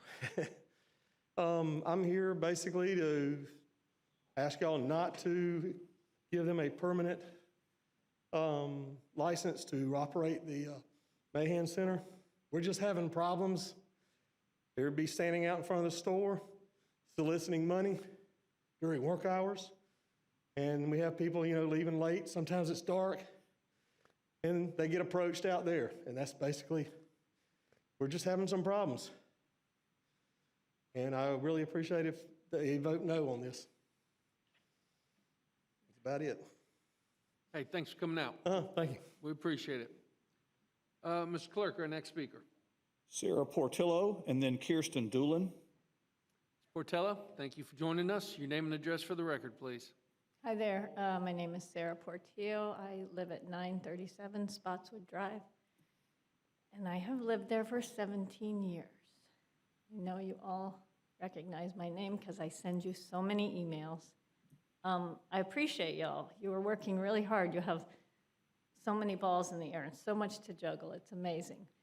But my conversation is about 1709 Mahan Drive. So I live with my 2 daughters and my 6-year-old grandson. My 16-year-old is a junior at Leon. She gets dropped off at home, lets herself into an empty house, gets ready for ballet. I pick her up, take her to ballet, then get my grandson. She won't let herself into our empty house because she's scared. And so I'm a single parent, so I'm having to juggle picking her up somewhere else in town because she won't go home. And then, get the ballet stuff, get some food in her, get her to ballet. I know it's like maybe small in the big scheme of things, but it's huge to me. My kids don't know this, but the neighbor across the street at 944 Spotswood gave me his name and phone number if you'd like to ask him. Over Christmas, their carport was gone through, and they found a little vial of, he believes it's called methadone. It's something that heroin addicts take to get off of heroin. He has a friend on Hawthorne that was broken into over Christmas. I've lived on Spotswood Drive for 17 years. Raised kids, hung out in the front yard, talked to the neighbors. It's a nice place to live in a nice city. I work on Park Avenue. I can ride my bike to Park Avenue, except for I can't now because I don't want to ride home in the evenings. So Renee Miller has completely shifted our lives. She's completely shifted. My stress level is just huge. I'm scared in my own house. I'm scared for my kids. I'm scared when I'm at work and my 16-year-old is at home taking care of my 6-year-old grandson. It's just not a way to live, and I think we should be allowed to live within the city. I don't think you should ask me to move to the suburbs. I think what you need to do is say, I'm sorry, Renee Miller, you did this incorrectly. You're going to be shut down. You need to come to the city, and we need to get the professionals together, and we'll figure this out. I mean, no neighborhood's going to want her. Maybe you're going to have to build her a place out by the prison to do what she does. If you want Renee Miller to do this, work with her and work with the professionals. You have just a few seconds, Ralph. I understand this woman is Christian, and I think that's great, but you cannot pray this population better. You need professionals keeping us safe, keeping them safe, and making things work correctly. Thank you for your time, and thank you very much for your hard work. Thank you. Our next speaker, Mr. Clerk. Kirsten Doolin, then Barney Bishop. Ms. Doolin, thank you so much for joining us. Your name and address for the record, please. Kirsten Doolin, 1225 Talbot Avenue. I've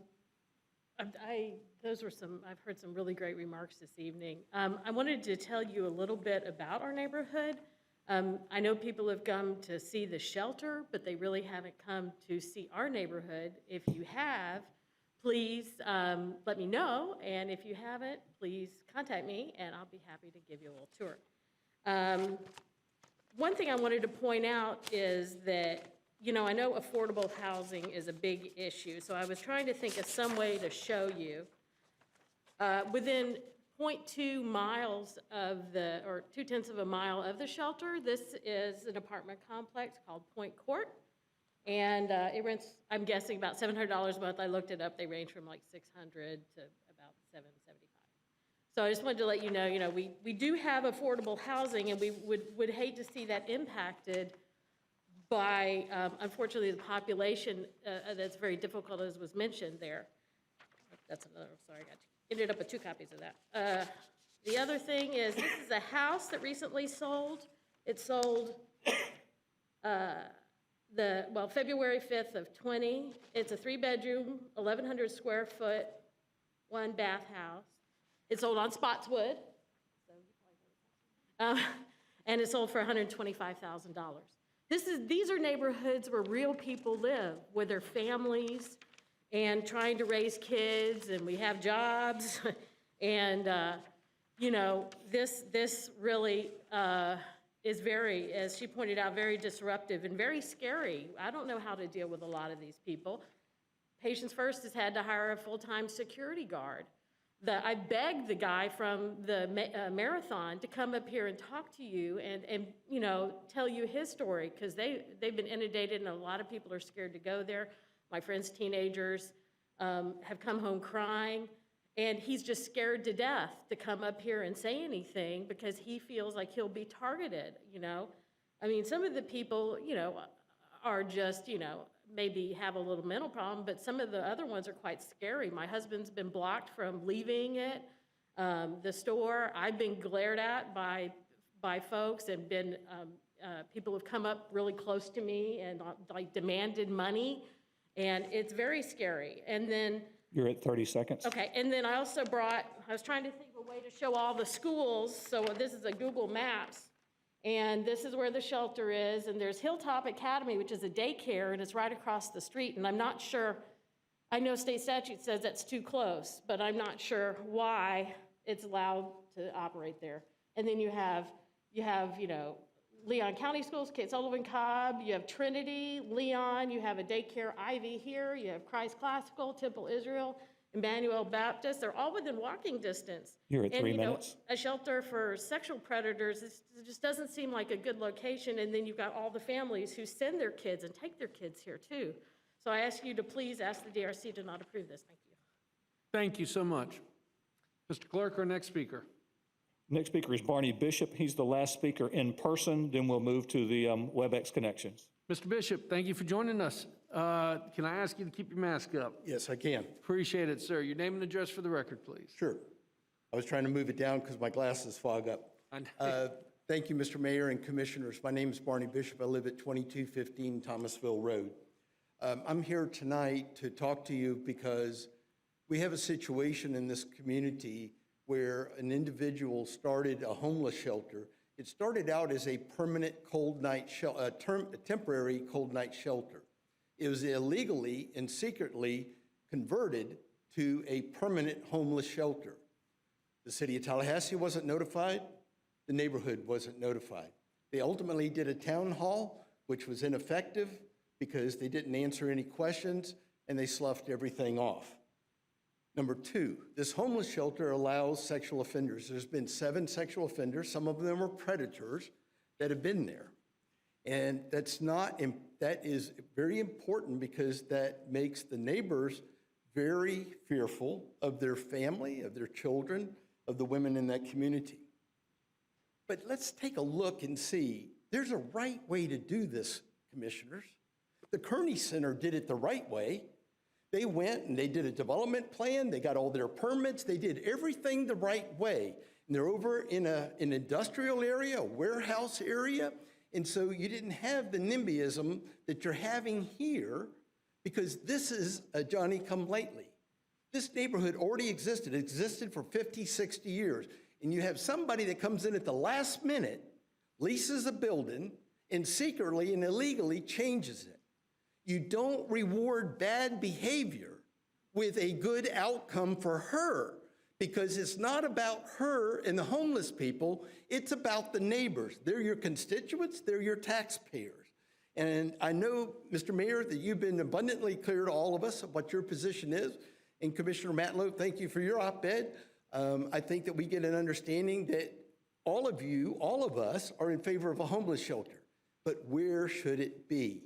I don't think there's another homeless shelter on Mahan Drive, and it's for a good reason, because it backs up to neighborhoods. It shouldn't be where it's at. The daycare center, according to Google Maps, is 528 feet from property line to property line. That's what the state statute calls for. That's a violation of state statute. Now, I know y'all don't have a dog in this hunt right now because it's going to go to the DRC. But I just want to remind you that what the DRC decides is going to have an impact on every one of you. I'm not threatening you or anything. I'm just telling you, and you know that already. But I just want you to know that we know that you should know that the decision that the DRC says, or if it gets appealed, that ultimate decision is going to rest with y'all. And you should be picking neighborhoods rather than homeless shelter people. You can move the shelter. You can't move the neighborhood. You can't move the neighbors. Finally, I just want to say that the shelter has caused a number of problems. They've been re-roofing without a permit. I checked on it. They've been putting in showers. In addition to the showers, that temporary showers that y'all have put in, they're doing showers without a permit. Commissioners, they have violated every single rule. You're at 3 minutes. Why would anybody grant them the privilege of staying there when they violated everything? You don't reward bad behavior. Thank you. Thank you. Our next speaker. Mayor, we'll move to our virtually connected speakers, starting with Priscilla Hawkins and then Sean Nyberg. Priscilla Hawkins will be our first speaker. Ms. Hawkins, thank you so much for joining us virtually. I do see her name, so we'll give just a second for Priscilla Hawkins to make sure she's online and unmuted. I'm There you sorry, go. I had not I had not unmuted myself. Please forgive me. That's okay. Ms. Hawkins, your name and address for the record, please. Priscilla Hawkins, 6033 Button Willow Lane, Tallahassee, Florida, 32305. You may begin. Okay. I am speaking on behalf of Robinson's Grocery Store in the Bond community. And I got a call last week that the store was scheduled for demolition. And the reason I was being called is because the person had heard that the Black History Month Festival program and our nonprofit Black History Alliance had a Black Heritage Tour scheduled for the South Side, and that Robinson's was included, which it most certainly is. Since that, a week and a half ago, I have spoken with a number of people, and then my understanding is that the city has now agreed to pause, if you will, that's the word that I got, pause the demolition until such time as those of us who have an interest in saving Robinson's store can put together a strategy, look for some alternative uses, because right now, I would certainly not want the building to be torn down. And we actually have a Southside tour this weekend on the 27th. Now, that is our first portion, and then part 2 is next month. And so I just am speaking on behalf of saving the Robinson Grocery Store in Bond, which is the community that I grew up in. And it is a beloved, historical, and iconic location in the neighborhood. And I'm finished at this point. Thank you so much for joining us. Mr. Clerk, Thank our next you. speaker. Next speaker is Sean Nyberg, and then Jacqueline Perkins. Mr. Nyberg, thank you so much. Your name and address for the record, please. Hi, I'm Sean Nyberg at 919 Brickwood Drive, Tallahassee, Florida. Tonight I'm representing the Brickwood Drive Neighborhood Association as its president, and we are still advocating for the shelter located at 1709 Mahan Drive to be moved to an appropriate location.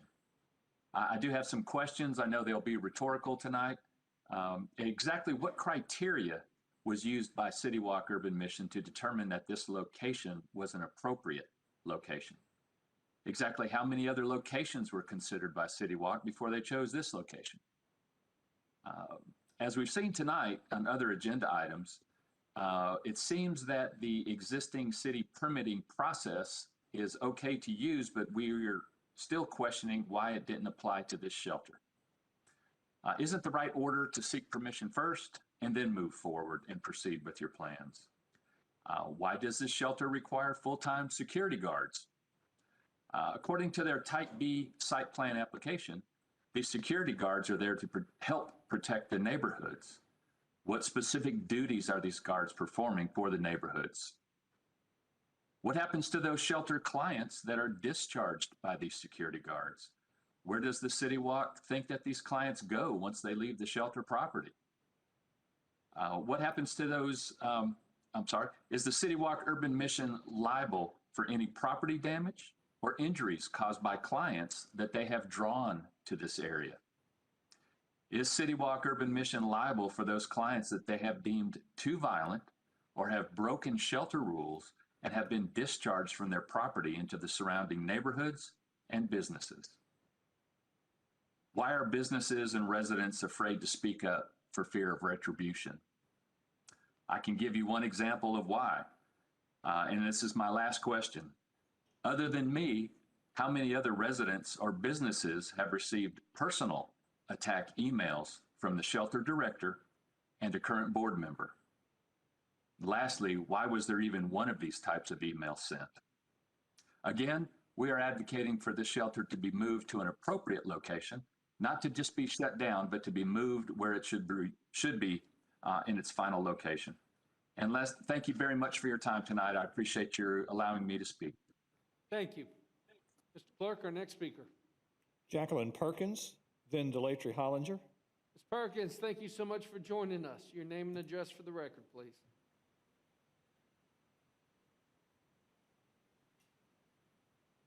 Ms. Perkins, are you with us? I'm sorry, can you hear me? Yes, we can. Hello? Thank you for joining us. Your name and address, please. Thank you. I'm Jacqueline Perkins, 3437 Blue Jay Drive. My bond address is 1618 Keith Street. And I'm here to speak on an unagended item pertaining to the property located at 2021 Holton Street, formerly Robinson's Grocery. As a longtime property owner in the Bond neighborhood and chair of the Bond Safety and Crime Prevention Committee, I joined forces with our land use chair, Rhett Turnquest, to ask that the city purchase the store, which served as a magnet for crime and nefarious activity. We had high hopes of repurposing the building to revitalize or to facilitate revitalization of the area, as well as empowering our residents, especially our youth. Appropriately, we informed all of our colleagues on the community action team of our visits to the FSU Mag Lab to discuss collaborative opportunities to engage our youth in classes to elevate their level of knowledge. Subsequently, we were all in agreement with the proposed action. That's all of the members of the CAP team. To our delight, the CRA purchased the building in November 2019. We knew the structure would need some rehabbing, and we anxiously awaited the assessment of the engineers. To our dismay, we were advised on April 21st, 2020, that there was absolutely nothing that could be done to salvage the building, and we were told that there were no options other than demolition. It would be too costly. We did not get a copy of the report, nor did we get an estimated cost to repair the facility. And when you ask what is costly, that's all relative. Though we didn't expect to vote that day, someone called for a vote. Rhett Turnquest and I were the only ones to vote against the demolition. Because I'm a person who adheres to the democratic process, I acquiesced and decided to move forward. I did ask Neighborhood Affairs staff, however, to give proper notice to the residents before the demolition took place because of the iconic stature of Robinson's. I then began to plan a ceremony for longtime residents to commemorate the building's rich history and to pay tribute to Mr. and Mrs. Robinson and the family for the full service they gave to this community. Something happened. As I started to call residents, I discovered that none of them knew about the impending demolition. Moreover, all of those contacted really wanted to find a way to save the building. Accordingly, we asked the city to pause the demolition, and I want to thank Commissioner Cox and I want to thank Commissioner Richardson for listening to us yesterday. Just a couple of days ago, we received the estimated cost, and even though some might say that it's much too costly, we believe that we can find other, ways to leverage other resources. Please know that this is not a fight. It's not an argument. This is an opportunity to reset, reevaluate, and reassess what we can do to save a historic building and concurrently serve our community. We do ask for the opportunity to engage many more of the residents and come up with options to do so. In the past 24 hours, I have personally spoken to about 40 people that I know and grew up with in the community. They either own property or they're still there. And let's have an opportunity for us to all sit down and come up with a viable solution that all of us can live with. And I want to just say this as I close. I used to prepare the urban services plan for the City of Tallahassee as an analyst in the Office of Management and Budget. And we actually looked at what the city would have to invest in 20 to 30 years to annex neighborhoods. And sometimes that cost far exceeded what we wanted to put into the neighborhood. But we made an You're at 3 investment. minutes. And the cost-benefit analysis sometimes will show you that the benefits to the resident might not be measured in terms of dollars, but it's an investment in the people, and that what we will get out of that will far exceed what the cost is. I think we can find the money. Thank you for your time. Thank you. I did Thank want you, to Ms. get it in Perkins. free. Our next speaker. Delatry Hollinger, and then Sarah Gerard. Mr. Hollinger, are you with us, sir? Mr. Mayor, can you hear me? We can hear you. Your name and Mr. address Mayor, for the can you hear record, me? please. Thank you. Hello? We can hear you, Delatry. Go ahead. Your name and address for the record, please. Yes, sir. Good evening, Mr. Mayor and Commissioners. Delatry Hollinger, 501 Alpha Avenue. I appreciate the opportunity to speak with you this evening in reference to the historic Robinson's Grocery and Historic Bond subdivision. I'd like to ask that the words pausing or halting no longer be used. I'd like to ask that demolition be completely taken off the table, and that we no longer say pause, that we no longer say halt, but that we say that there will be no demolition, period. This is a building that has stood as an anchor in this community for over 100 years, and it has great value to not only the Bond subdivision and surrounding areas, but to Tallahassee's African American community. And over 40 property owners, and that's just individual property owners. Many of them own multiple pieces of property in Bond subdivision. None of them are in favor of demolition of historic Robinson's Grocery. It was purchased to quell some of the criminal activity that was going on the corner. That has happened. At this point, what we would like to see is all of us uniting together to come up with a repurpose for this property. And I'm sure that the over 40 property owners who oppose the demolition will be more than happy. People who pay taxes on property in Bond and in this community will be more than happy to sit down and determine an appropriate use. The building could be used, as I stated earlier, as a satellite location for the Tempo program. We're paying rent to a private property owner.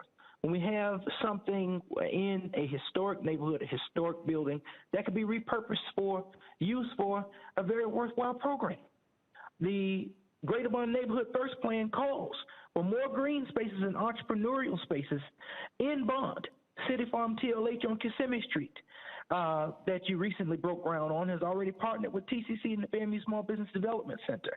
We don't have a space in Bond that sells fresh fruits and vegetables, and it would be excellent for us to use this location for that purpose. A neighborhood market, a business incubator, or community empowerment center, with the goal of fostering entrepreneurial development in the neighborhood, or providing an after-hours center for local youth. Partnering local organizations such as DYG and the Leon County School District to utilize the space for other youth-oriented purposes. It could be utilized as a startup location for Florida A&M students enrolled in the School of Business and Industry who are interested in starting their own businesses. It could be a neighborhood visitor center where visitors could come and learn about the rich history of Bond subdivision. It could be a branch library used to fight illiteracy in our communities. Or it can be an art gallery for aspiring artists who we know are peppered throughout You have about Bond 15 subdivision and seconds. other surrounding communities. I'd also like to say that, for many years I've been an advocate for historic preservation and preservation of neighborhoods in our community. And nearly every single historic African-American neighborhood in the city of Tallahassee has been obliterated. And we don't want to see the same thing occur in Bond subdivision. And so we appreciate your time and attention, and we thank you for this opportunity. Thank you. Mr. Clerk, our next speaker. Sarah Gerard, then Daniel Bolstridge. Ms. Gerard, are you with us? I am. Can you hear me? Yes, ma'am. Your name and address for the record, please. I'm Sarah Gerard, and I live at 1729 Belvedere Street. Good evening. I'm here today to add my thoughts about the City Walk Urban Mission at the 1709 Mahan Drive location.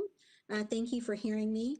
The City Walk shelter has been a heated topic amongst the neighbors on social media with a lot of opinions going on. The discussions have sometimes been ugly, off-putting, and I think it's exhausting for everybody involved, no matter what your stance on the issues are. When neighbors, including myself, made inquiries to the City of Tallahassee about the shelter operations in December, we were ultimately referred to Pastor Renee Miller of City Walk. In one of the email responses that Pastor Miller provided, and she provided several, she said that there's not going to be any Type B permitting application filed, and that City Walk's business plan can be found in the Holy Scriptures, and she referred us to 4 specific scripture passages. I really don't think that this set a good tone for communication with the neighbors. And what she was responding to was a request for the business plan and what's going on, what does City Walk intend to be? So we were told to read the scriptures. Due to the low barrier nature of this shelter, a number of sex offenders are utilizing the Mahan Drive location. Under City Walk's policies, it's not clear to me that there are any limits to the number of sex offenders that they can serve. The highest number I noted registered at the City Walk location was 5 sexual offenders and 2 sexual predators. Renee Miller indicated in a WCTV interview she did on February 1st in an article that City Walk has never undertaken an operation on this large of a scale. I have personal concerns with that lack of experience and the scale and nature of their operations, particularly because the facility is right next door to several small businesses and there's several neighborhoods in that surrounding area.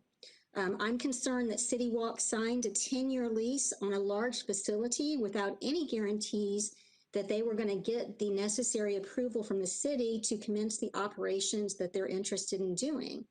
I'm very concerned about the divisiveness that City Walk Shelter has created in our neighborhoods. I don't understand when I read the narrative in the City Walk permitting application when Pastor Miller says that TMH, TPD, and the Sheriff's Office are all referring folks to her facilities because of the great need. You have 20 seconds. If she's talking about cold night sheltering, I wouldn't have opposition to this, but it's not clear to me that's what's happening. I'm not sure a 64-person low barrier shelter is a great idea to be close to any neighborhood. I feel like a facility of this size and scope should abut not just our neighborhood, but any neighborhood in town.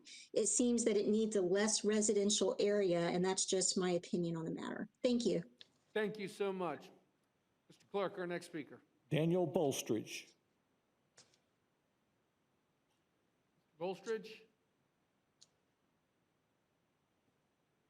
Mayor, while we see if Mr. Bolstridge is connected, I will comment. I forgot to mention earlier, we did receive a number of written comments that were distributed to you prior to the meeting. They were posted with the agenda as they normally are. Those will be a part of the permanent record, so we do have those as well. One last chance for Daniel Bolstridge, who would be our last speaker.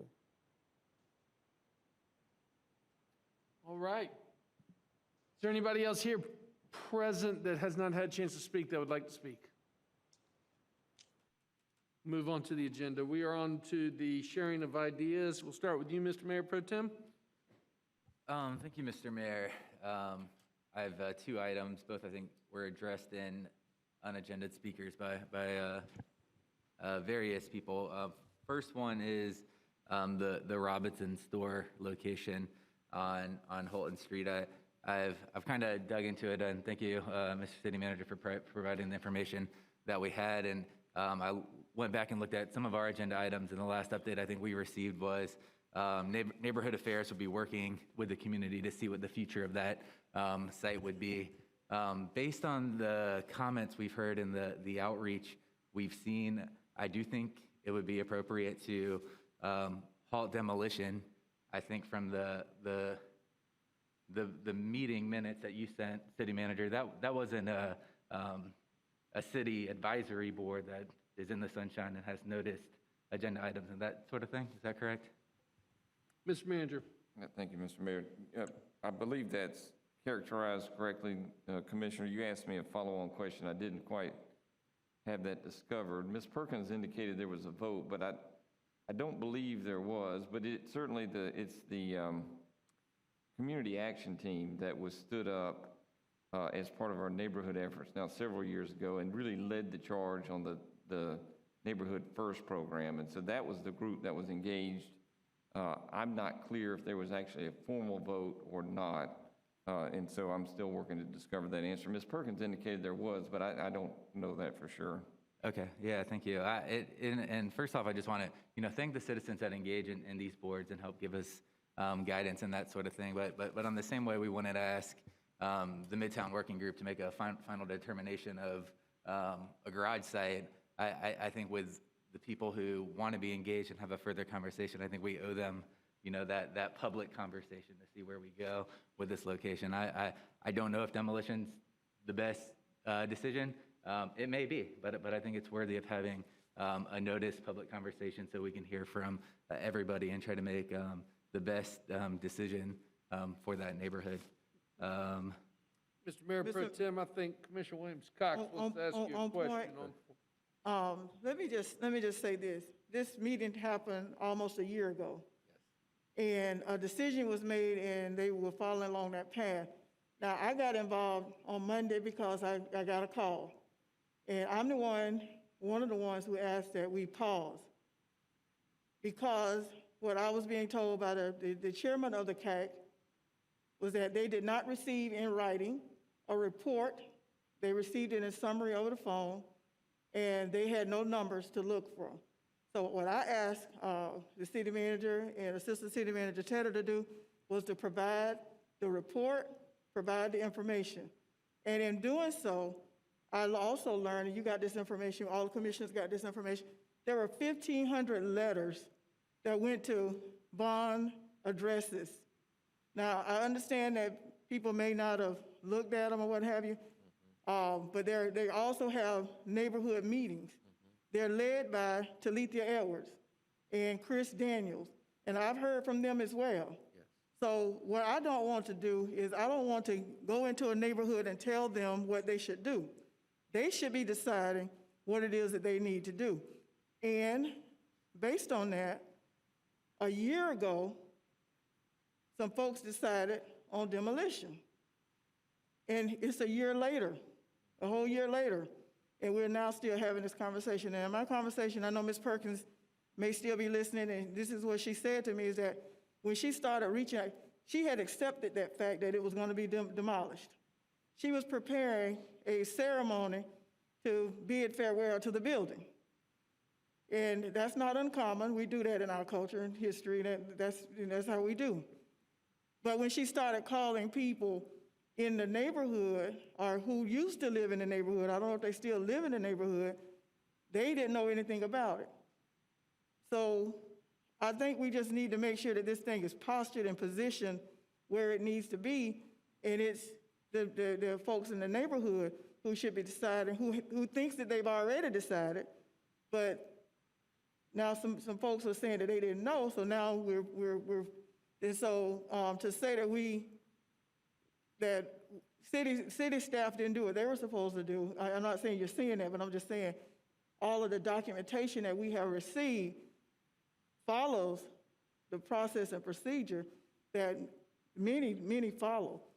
That neighborhood, the Greater Bond neighborhood, has a neighborhood, an active, very active neighborhood association, to the point that the CRA gave them $6.4 million to do some things. And out of that $6.4 million, $200,000 was used to buy that building. Now, based on the information from the expert, it's going to require a lot of money to fix that building. I like a good old building, just like anybody else. But where will that money come from? Are there private investors? Are there people in the neighborhood who can afford to buy this place and fix it up, or what? I'm getting emails from the leadership of the neighborhood saying that they're ready to move forward with a progressive plan that they have in place and revitalizing and doing things in their neighborhood. So I want us to be very careful. I did pause it. I did ask that it be paused until they got this information. Not until a strategy was developed, not until this was happening, until they got the information, because they say they did not receive the report. They have the report now. And I do know that they're going to be meeting to discuss this. So I want us to be very careful tonight and not chart the course for them, let them chart their own course. Mayor Pro Tem, it's your time. Thank you, Commissioner.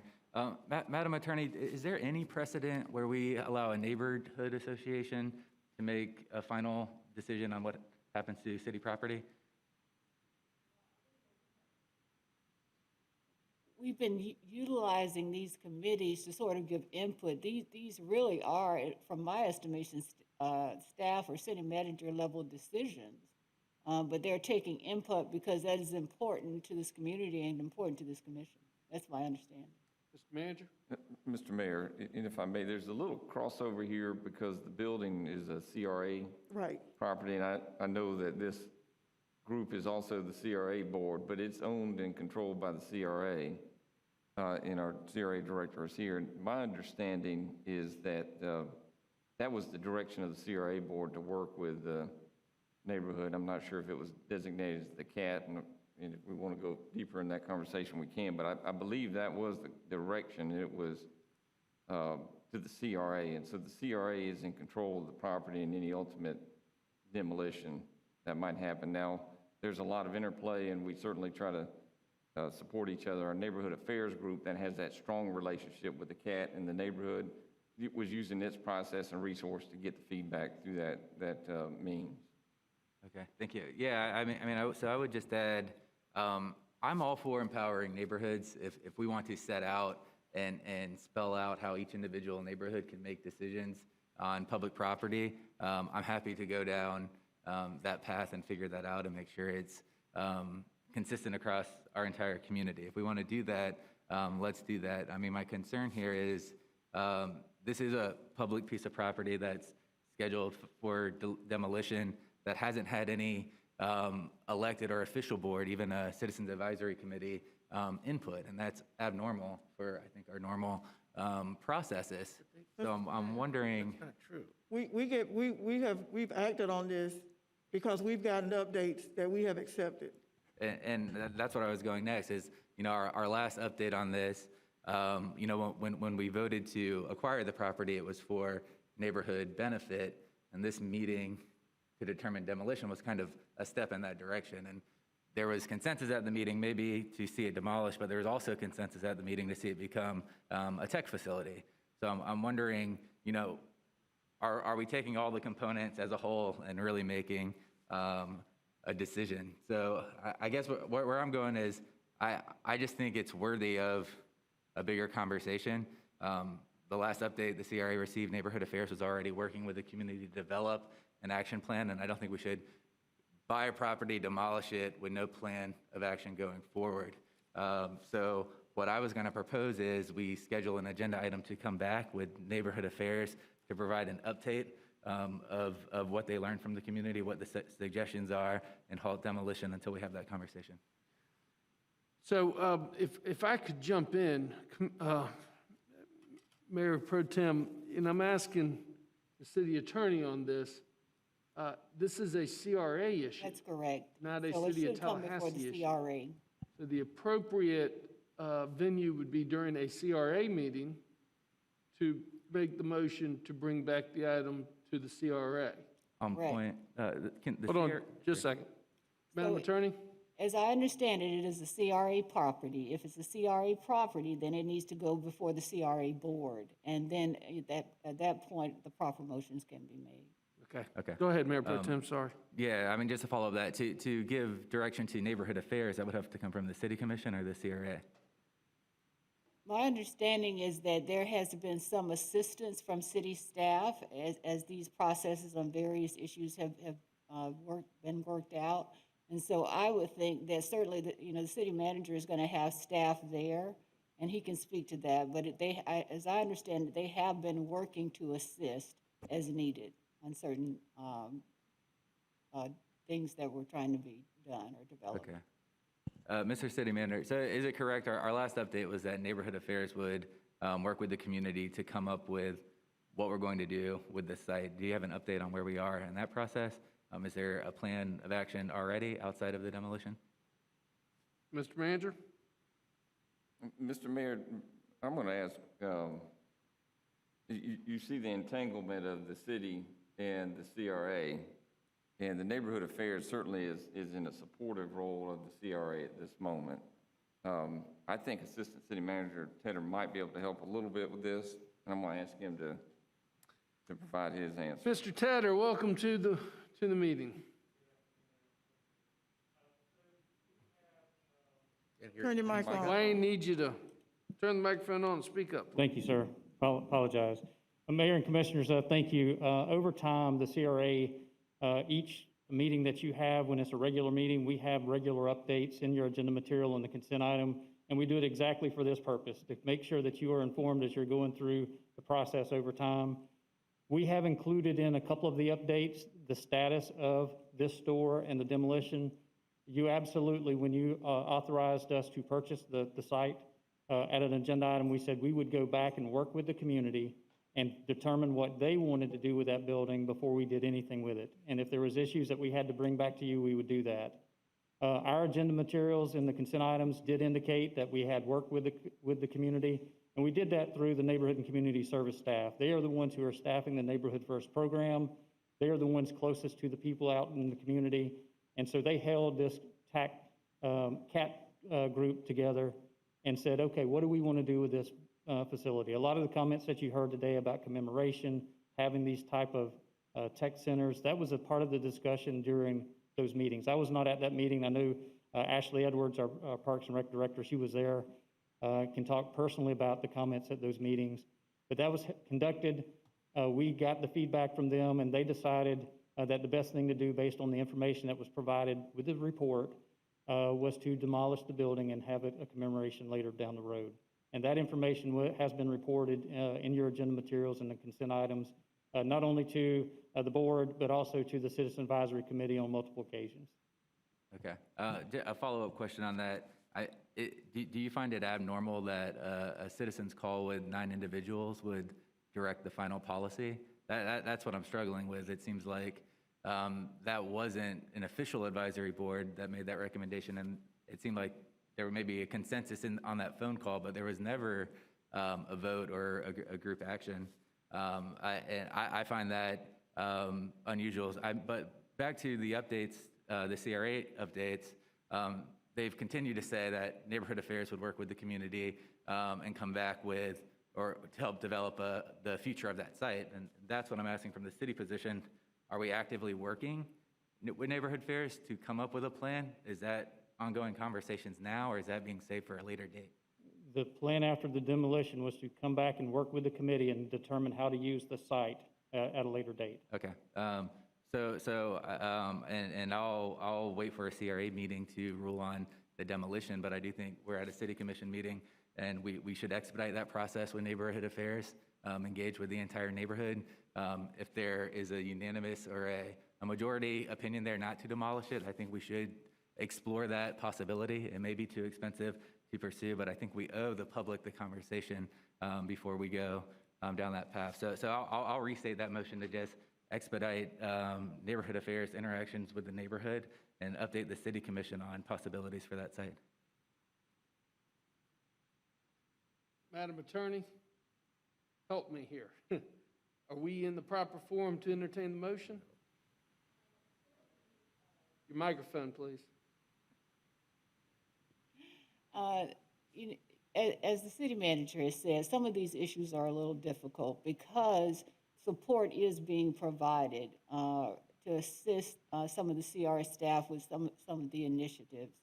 I think certainly it is city staff, and to the extent that it's in city staff, a request can be made, but the property is owned by the CRA. So it seems like it would be better to have that kind of update as have the city staff actually come to the CRA meeting, because actually the property is owned by, owned by the CRA. Gotcha. So Okay. it just seems like that would be the best forum for it to occur. Okay. But certainly city staff could come. Sure. Mr. Manager, Mr. CRA Director, could we just have that come back at the next CRA meeting for discussion? Yes, sir. And Mayor and Commissioners, I think that would be the appropriate form. Clearly, the CRA Director is in the room and hearing the will of the body, and so that's important, but I think that the action is best at a CRA meeting. And I'm not sure if the community action team, I'm not sure their meeting schedule, that kind of thing, if they would meet between now and then and could be informative. Maybe they want to revisit it. Obviously, we're going to give them deference because we certainly have empowered them through the Neighborhood First program. But I think we certainly hear the conversation. I think the Neighborhood Affairs group should remain in a supportive role to the CRA and any updates and decisions be made at the CRA, if that's helpful. That's helpful for me. I know it gets a little confusing when we talk about, we're all working towards the same goals and we are the same body. But if we could just have that brought back for a discussion there, I think that would be an appropriate place to have the further conversation. Now, you're asking for an agenda item at the CRA meeting. If that's agreeable with the CRA director to bring that back. That would require a motion, wouldn't it? Well, I think what the city manager said is it sounds like, the CRA director is here, he hears it. So if, it could be a regular agenda item update at the CRA. Okay. Well, and Mr. Mayor, I think that the director made it clear, Mr. Tedder made it clear that each meeting we do get those updates. So that's a regular part of the agenda. So I don't know that it would even require any type of special motion. It will be because the update. Yes.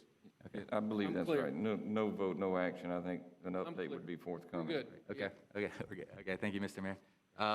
The second issue I wanted to discuss, which I think overlaps with a lot of our public speakers who are concerned about impacts of homelessness on their neighborhoods. In December, we considered an idea for a city-sanctioned outdoor camping area for people experiencing homelessness. And I voted for it, and at the time I saw it, it was a good idea. But since then, I've been able to communicate with different service providers in Tallahassee as well as in other cities and really learn kind of their experience with city-sanctioned outdoor shelters. One in Gainesville ended up costing the city $400,000 annually, and they've spent the last several years trying to dismantle it because it really didn't put housing first. And what they learned is the thing that is going to solve the issue for Mahan Drive and Gain Street and North Monroe is really getting the chronically homeless people in houses. And we had a conversation about, some people would rather be in outdoor campsites. But then I also learned that when you ask people who are chronically homeless if they can move indoors, not in a shelter situation, in an individual room situation, they would. 97.5% of people would. So it's a bit of a myth that some people may be hesitant to go into a shelter environment that's more controlled, but many of them would go indoors if those resources were provided. So I say that all to say, I don't think outdoor shelters are the solution. I don't think expanding indoor shelter capacity is our long goal, but putting people into homes needs to be. So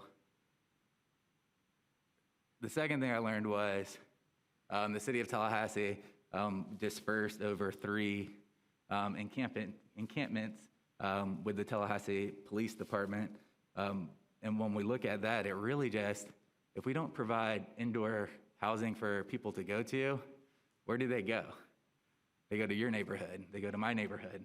They go anywhere that they're technically allowed to be. And so the CDC has actually given guidance of how to handle this during a pandemic. And it considerations for encampment state. If individual housing options are not available, allow people who are living unsheltered or in encampments to remain where they are. Clearing encampments can cause people to disperse throughout the community and break connections with service providers. And I guess the actions we're taking are counterintuitive to what we want to accomplish. We want people to be connected to service providers to get into long-term permanent housing. I'm not going to get into the individual shelter that's before the DRC because we want that legal process to play out, but I do want to have the bigger conversation of, are we spending our resources in a way that's productive? And I think every dollar we spend towards this issue really needs to be directed at putting people into housing. So there's 2 things that I would like us to take action on today. One of them would be to stop the disbursement of encampments and follow CDC guidelines to relocate people indoors when necessary and with appropriately trained outreach staff. And second, to rescind our decision from December to operate a city encampment until we have the support of community partners and a fiscal analysis of that site can be done. So I want to open that up for conversation. If that's agreeable, I'll make a motion. On point. Commissioner Williams-Cox. On point. Commissioner Martin, one of the things that I've learned as your liaison to Big Bend Continuum of Care, one of the things that I've learned is that TPD, Delmas Barber, Kimball Thomas, they're called to these encampments because they're on private property. Yes. if they were not on private property and the folks did not complain about them being there, then they would not go and ask them to disperse.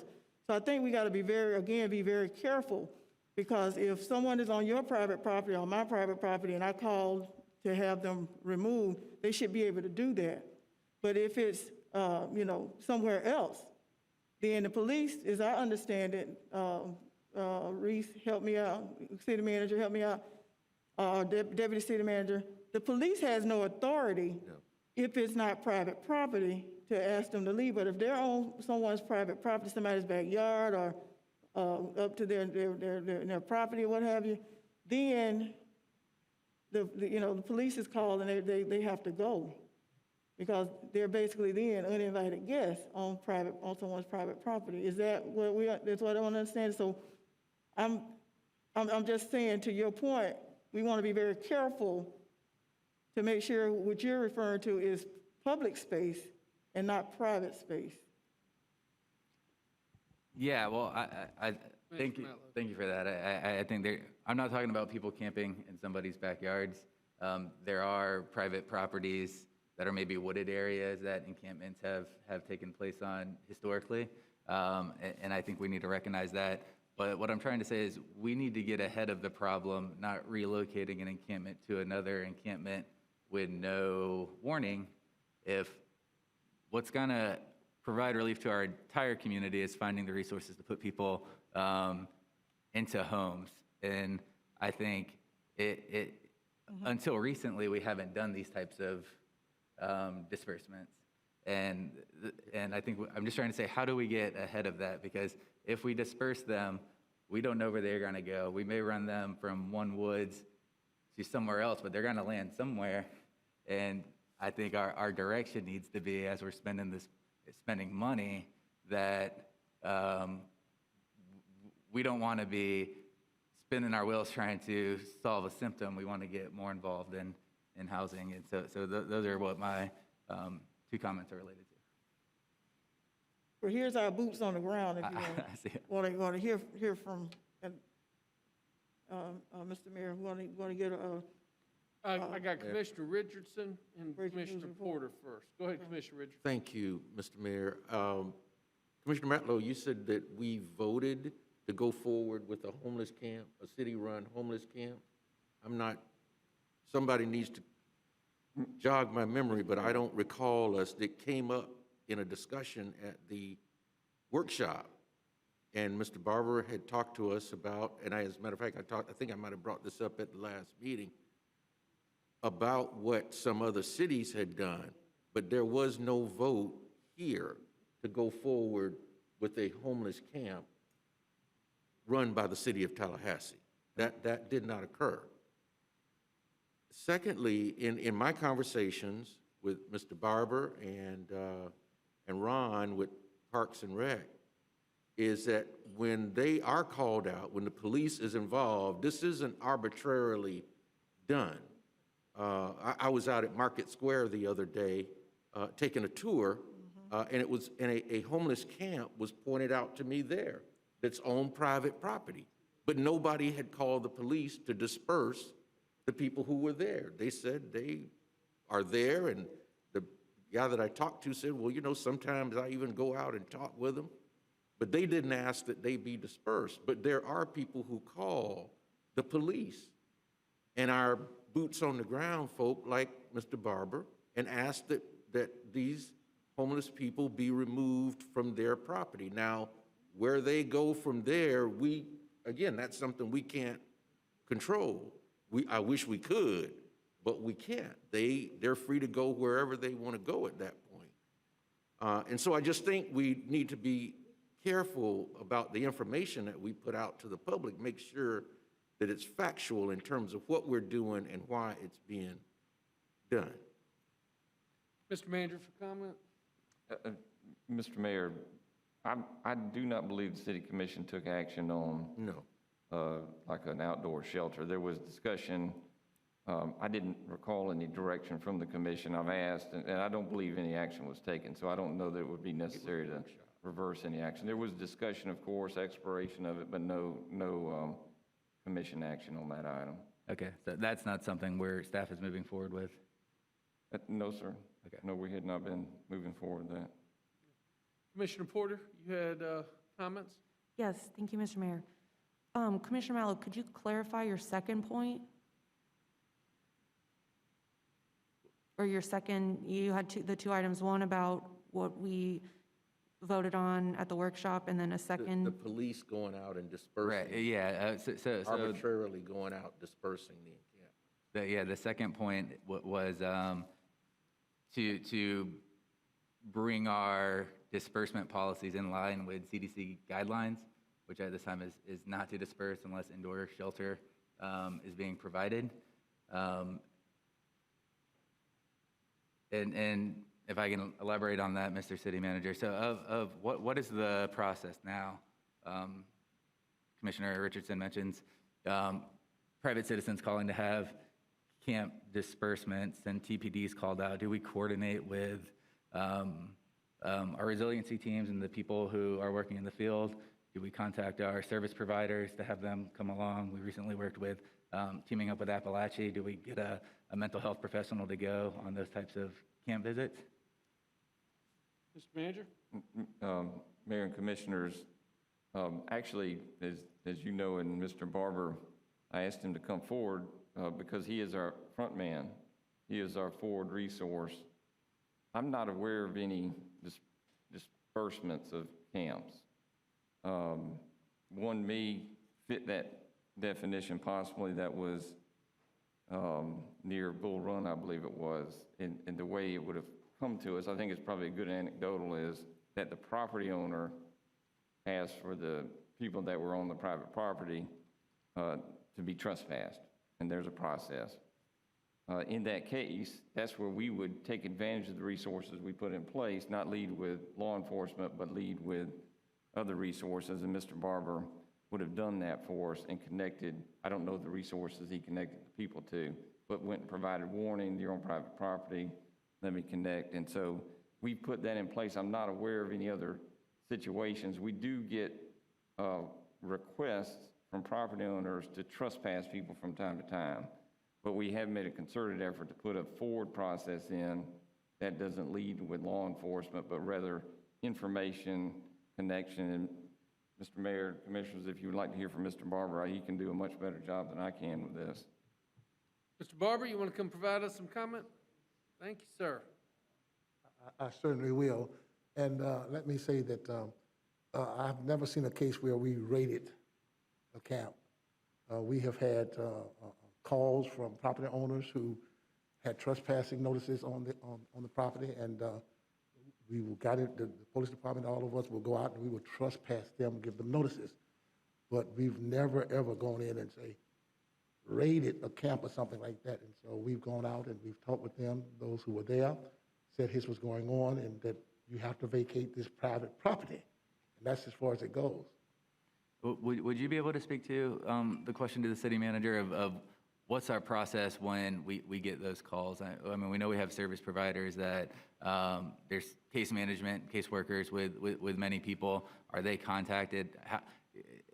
My concern is that as we disperse people, we don't know where they go, and then we're running on yesterday. You know, we're getting behind, and the raid may not be the appropriate term to be used. Yes. I haven't had conversations on this specifically, but I did see in the meeting notes of the Big Bend Continuum of Care that it was brought up that I think 3 homeless encampments were dispersed by TPD. So I was just trying to dig into how we got there, what happened, do we know where those people who were dispersed went? And if we don't, we should, and I think we need to coordinate together better to get ahead of that. I'm hoping the county wants to join in on the conversation as well. I know it's a lot of different moving pieces, but I'm just trying to make sure we're all collectively marching towards the same goal. Well, normally if we get a complaint, it will come to the mayor's office. He gets the complaint, sends it down to the city manager's office, and it'll come to me. And then I will take a look at that complaint, and I will decide who in the city, among our partners, ought to be best to handle that, whose responsibility is that to handle that. Then I will refer it to them, and I will get with continuum of care say, okay, here we have this complaint. We will go out, we will look at it, we will assess it, and then we will come back and we will try and solve it some kind of way by dealing with the individuals that are there, saying you all, hey, we have this complaint, we got to do something, and then we try and find them housing. Now, many times they don't want it. Sometimes, a lot of times it takes a long time to get them housing, but that's how we do it. We go out and try and get them housing, see if they have the finances to get it, and then see if there's available housing for them. And that's the process. So, could you speak to how many individuals, some people will go to the Kearney Center, some people may go to other facilities or shelters or have the finances to get into permanent housing. When we talk about chronically homeless people who don't have those resources and we get into that situation, where does that individual go? That's something that the Big Bend COC and all of our partner agencies, they are trying to identify landlords and property owners who will work with these people. We try to identify properties and housing that they can go to if they are financially able to go. You see, what's happening a lot of times is that you have these places, but they're not financially able to go. You see, and so they have to be able to sustain themselves. So we're looking at permanent supportive housing, looking at permanent housing. There you are. Now, where they go, that's what I've been talking about. We'll say, okay, you can't be here, you can't be here, you can't be here. Excuse me, Mr. Barber. Mr. Miller, don't leave. I'm going to talk to you. Wait for me. And so we don't know where they go. Okay. That's the problem. Yes. Perfect. I think you've illustrated it perfectly. And I just want everyone to be aware, whichever neighborhood you're in, we have hundreds of individuals in our community that don't have the resources or anywhere to go. Some of them may not be friendly. Some of them are very friendly. Some of them may be frightening. Some of them not so frightening. But until we have an indoor location for people to go, not just shelters. A shelter is designed to be temporary and transition people into long-term housing. It's not meant to be a solution for chronically homeless people to go indefinitely for years and years and years.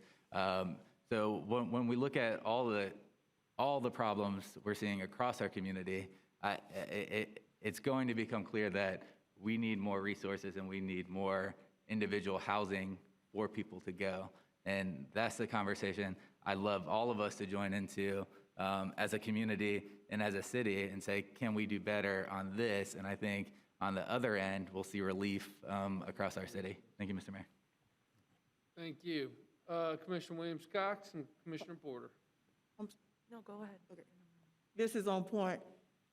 Commissioners, I sent you an update on February 19th. And in that update, it was based on a meeting that I had with Amanda Wander of Big Bend Continuum Care. And in that update, it tells you what actually happens, which is what Mr. Barber just explained. It also talks about how county emergency management will be codifying the cold night shelter process. And it also goes on to talk about the needs assessment that needs to be done with the most up-to-date information that Big Bend Continuum Care will have available in May 2021, because they've collected this data, and we can come up with hodgepodge solutions, but without that data, it's not going to be complete. So that's scheduled for May 2021. City and county staff are collaborating on mapping of existing investments in homelessness services all across all agencies. Our partners and others was included in that update, as well as I said last time, and you just said again, that the reason we have homelessness is because we don't have enough housing. And so we put out the call again to ask if there are any landlords or property owners that want to help solve this homelessness issue. And if you have units, we're encouraging you to, and if you have people that you are already helping, we encourage you to enroll in the Landlord Risk Mitigation Fund to assist with those fees. And to connect with the Big Bend Continuum Care landlord liaison, Tamika Hollins, because that's her full-time job, to find units for housing.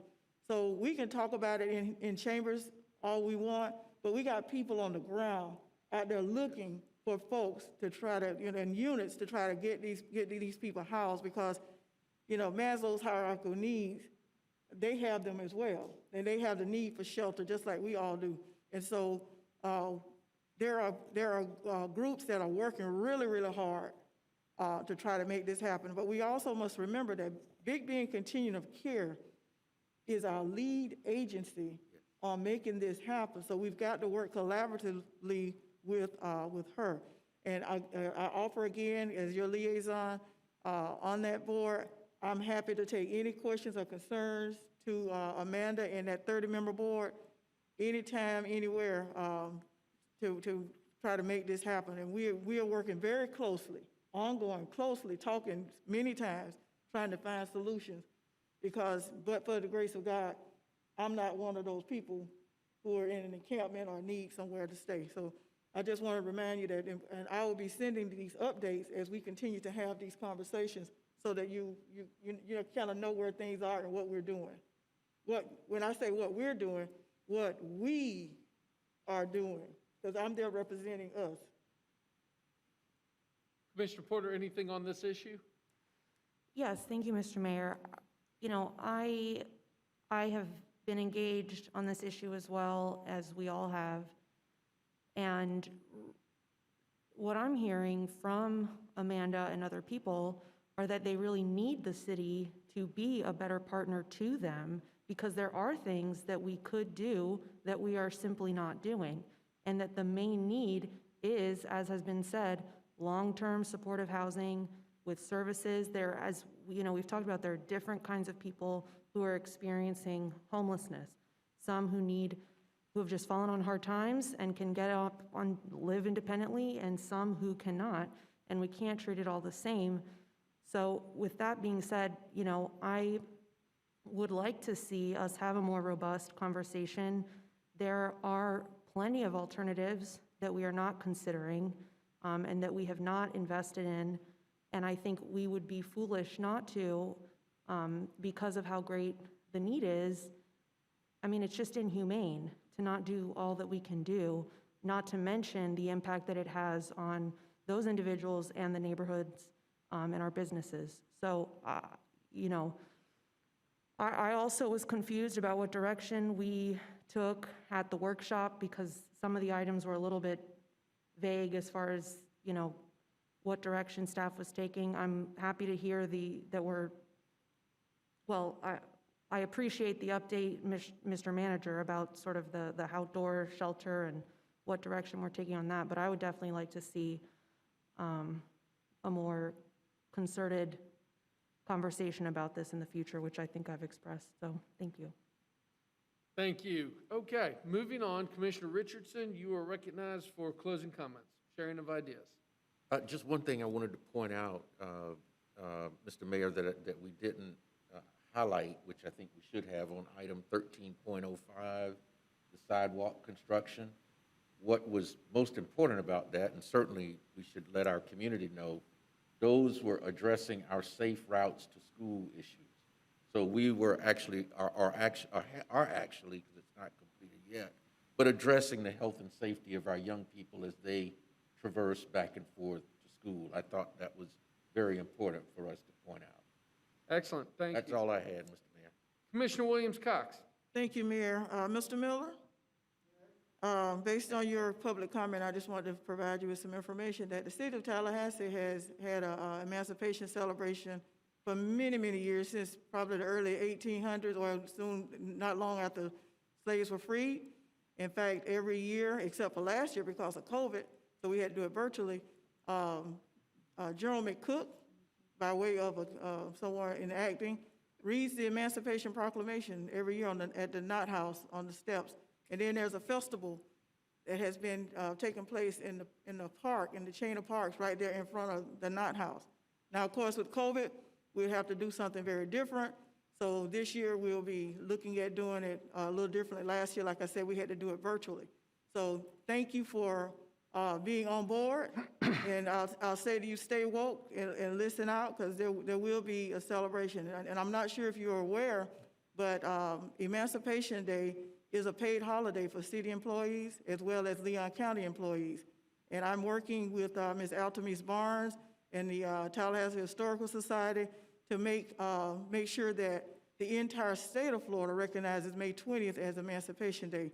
We're working with legislators to try to get that corrected in our Florida statutes because it's incorrect in the Florida statutes. It's listing Juneteenth as our Emancipation Day for Florida, which it is not. It is for Texas. So thank you for being on board with that, and I'm happy to reach out to my office, and we will keep you updated on where we are in that process, and we welcome your input. Contact me anytime with that. And because of your interest in local history, there is an event taking place tomorrow. FAMU is sponsoring a Colson Whitehead, the Nickel Boys program. And it's virtual, it's online. I'm going to be participating as a panelist. I've been asked, Dr.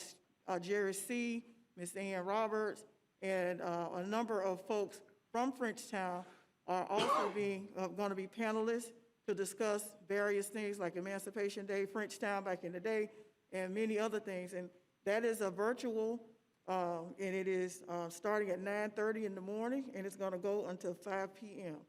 So there will be that celebration online all day. You can probably Google it and find it, or just reach out to my office and we'll make sure you have it. And I want to thank the city manager, the mayor, and Commissioner Richardson for supporting the effort this morning to launch Equity Tallahassee Leon, which is a collaborative event between Leon County Sheriff's Office, Leon County Schools, Whole Child Leon, and Ms. Maisha Mitchell, and the Florida Department of Health, where we're continuing the conversation about moving our city forward in race relations. We started this in 2019, and we were meeting together in groups, but we couldn't do that because of COVID, so we switched over to the virtual. The website launched today, and it is equitytallahassee.org. Please go out there, and to everyone, go out and visit, tell your story, put your information up, but most of all, talk to people that are different from us, from you. Meet somebody new and have this shared experience. The question I asked this morning is that we can learn from our children, but what are our children learning from us? So I encourage you all to help us move forward with this effort. I want to thank Angela Hendricks also with our Diversity and Inclusion Office. We've been meeting pretty much nonstop to launch this and get this going. And so thank you all so very, very much. That's all I have. Mr. Mayor, Mayor Pro Tem. Sorry about that, Commissioner. It was a great event today, by the way. It was honored to stand with you. Thank you for being there. Commissioner Porter. Thank you, Mr. Mayor. I just have a few comments that I prepared about the passing of Dr. Pamela Hall. I didn't want to let this public gathering go by without recognizing a great loss for Tallahassee this week, the death of Dr. Pamela Hall. Pam was special to many of us in urban planning and local government and people of all stripes who care about good governance and the future of our community. I didn't know her as long as some, but I considered her a mentor and a moral compass in this process. I cherished our long conversations about growth, development, and really just life itself, and the point of what we're all doing up here, showing up to make decisions for our community. She fought to make Tallahassee and our local government better until her very final days, and I think that speaks for itself. And those of you who knew her or were blessed to learn from her, I think can attest to that as well. She was a good person, a strong woman, and someone who loved justice and fairness, and she will be missed dearly by this community. Thank you. Thank you. Were you done? Commissioner Richardson. Thank you, Mr. Mayor. I wanted to speak again because this is the first that I've heard of the passing of Pam. Thank you so much, Commissioner Porter, for your kind words and letting the rest of us know. you know, I've known Pam for a long time, and my heart is hurting right now because I recall when we were doing the Walani comp plan amendment. You know, there were times when I would call Pam and she would tell me, Commissioner, I'm not feeling well, but I'm willing to talk to you about this issue. And we would spend sometimes anywhere from 30 minutes to an hour. And I was just so impressed by that because she was willing to give almost her last days and hours and minutes to making this community better for all of us. And so I thank you for sharing that with us. And I will certainly be reaching out to her family personally. And if there's anything, Mr. Mayor, that we can do as a commission to recognize Pam and her contributions to this community, I would certainly urge us to do that, maybe a proclamation for the family as something that we can do in that regard. But I'm really hurting now because I just didn't know that had happened. But she was a tremendous steward and contributed so much to making Tallahassee and Leon County be the wonderful city and county that they are, and why we all want to live here. So thank you for that. If you could do that on behalf We'll take care of it. Thank you, Mr. Mayor. Absolutely. Commissioner Porter, anything else? Thank you. Excellent. I think we've had a wonderful meeting tonight and covered a lot of ground with a lot of great issues. I appreciate each and every one of you and for your voice that you add. A few things. First of all, I want to thank the city manager and staff. You know, as a society, we have hit one of those milestones again with deaths related to COVID. And so we are obviously participating in President Joe Biden's executive order nationwide to lower the flag to half-staff in honor of those that have died of COVID-19. I believe it is a 5-day order that started on... I believe it will run through the end of the week, sir. Run through the end of the week. So we will remain to keep our flags at half-staff for President Joe Biden's executive order with other municipalities across the country. We've had a lot of public comment tonight on the situation on Mahan. I think I have made my position very clear on how I feel on this, and I want to reiterate my concerns for what is going on and the impact that it is having on the neighborhoods and the impact that it is having on local businesses on Mahan.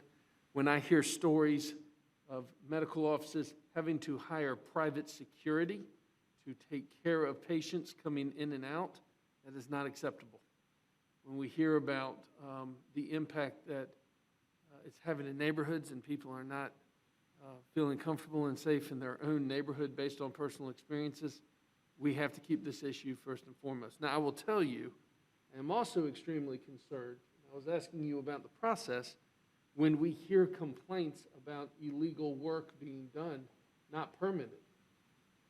I don't care if you are a restaurant or a dental office or a shelter. If you are doing build-outs or plumbing or electrical or any type of internal work that requires permitting, you have to go through the permitting process with that as well. I mean, I'm not talking about the site review.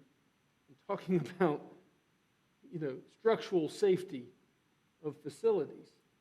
Now, my question to you, Mr. Manager, was that considered a formal complaint to also look into these type of issues that are going on with the structure, or how are we going to handle that as well, or are we going to handle that moving forward? Mr. Mayor, we heard in public testimony tonight that there is a citizen that indicated maybe there's some work that would require a building permit. That citizen didn't believe there was one. So the first step growth management is our department that would look into that to see if there are any open permits and work done, and if not, follow up and inquire about that, because you're right, any work of that nature requires a building permit, and it's appropriate to have it, and with a complaint of that nature, growth management would follow up. Well, I would consider that a formal complaint, and I would hope that staff, first thing tomorrow morning, would look in to see if there are, if they're permitted, they're permitted. If they're not permitted, that's a whole nother issue as well. The bigger picture of the question of those that are experiencing homelessness in our community, I think we all share the same concern. We might come at it from different angles. We all share the same concern. And I agree with each and every one of you moving forward that we will have a role to play. Let me just tell you where I'm coming from. Much like y'all, I talk to the executive director of the Continuum of Care on a weekly basis. We have a standing call. I know that the Big Bend Continuum of Care is doing incredible work. The professionals, the men and women that do this day in and day out, they are working very hard together to build upon the strategic plan and the vision that they currently have, right? COC has always had the strategic plan, and I know, Diane, that y'all are working hard not only to reevaluate, see what's working, what's not working, and move forward with the vision. Amanda has also said that that will formally come back, probably through you, Diane, as our representative, along with her in some form of a presentation later on this spring, once that process is complete. I am sure that there will be formal requests to the city and the county from the Big Bend Continuum of Care at that time, and I cannot wait to entertain that. But I am waiting anxiously to allow those on the ground that are doing the work to complete that visioning process and complete that new strategic plan to bring back for us. And Diane, on a personal note, thank you very much for we all represent on different boards and bodies, and we certainly do appreciate your work on the Continuum of Care with everything that we're experiencing as a community right now. Finally, much like I think all of us, tomorrow is Shine a Light on Slavery Day, and I will be participating with several others, and I think all of us are going to be participating to raise awareness of slavery and human trafficking, not only in Tallahassee, but across the United States as well. This is, tomorrow I will be issuing a proclamation. You will see many of us in the city of Tallahassee walking around with a red X on our right hand that signifies human trafficking is a real issue that we must deal with here in Tallahassee, in the state of Florida, and across the United States, and encourage and urge all members of our community to work towards ending human trafficking. I do not have any other comments. It's been a wonderful evening for those of the public that were here. Thank you very much. We stand adjourned.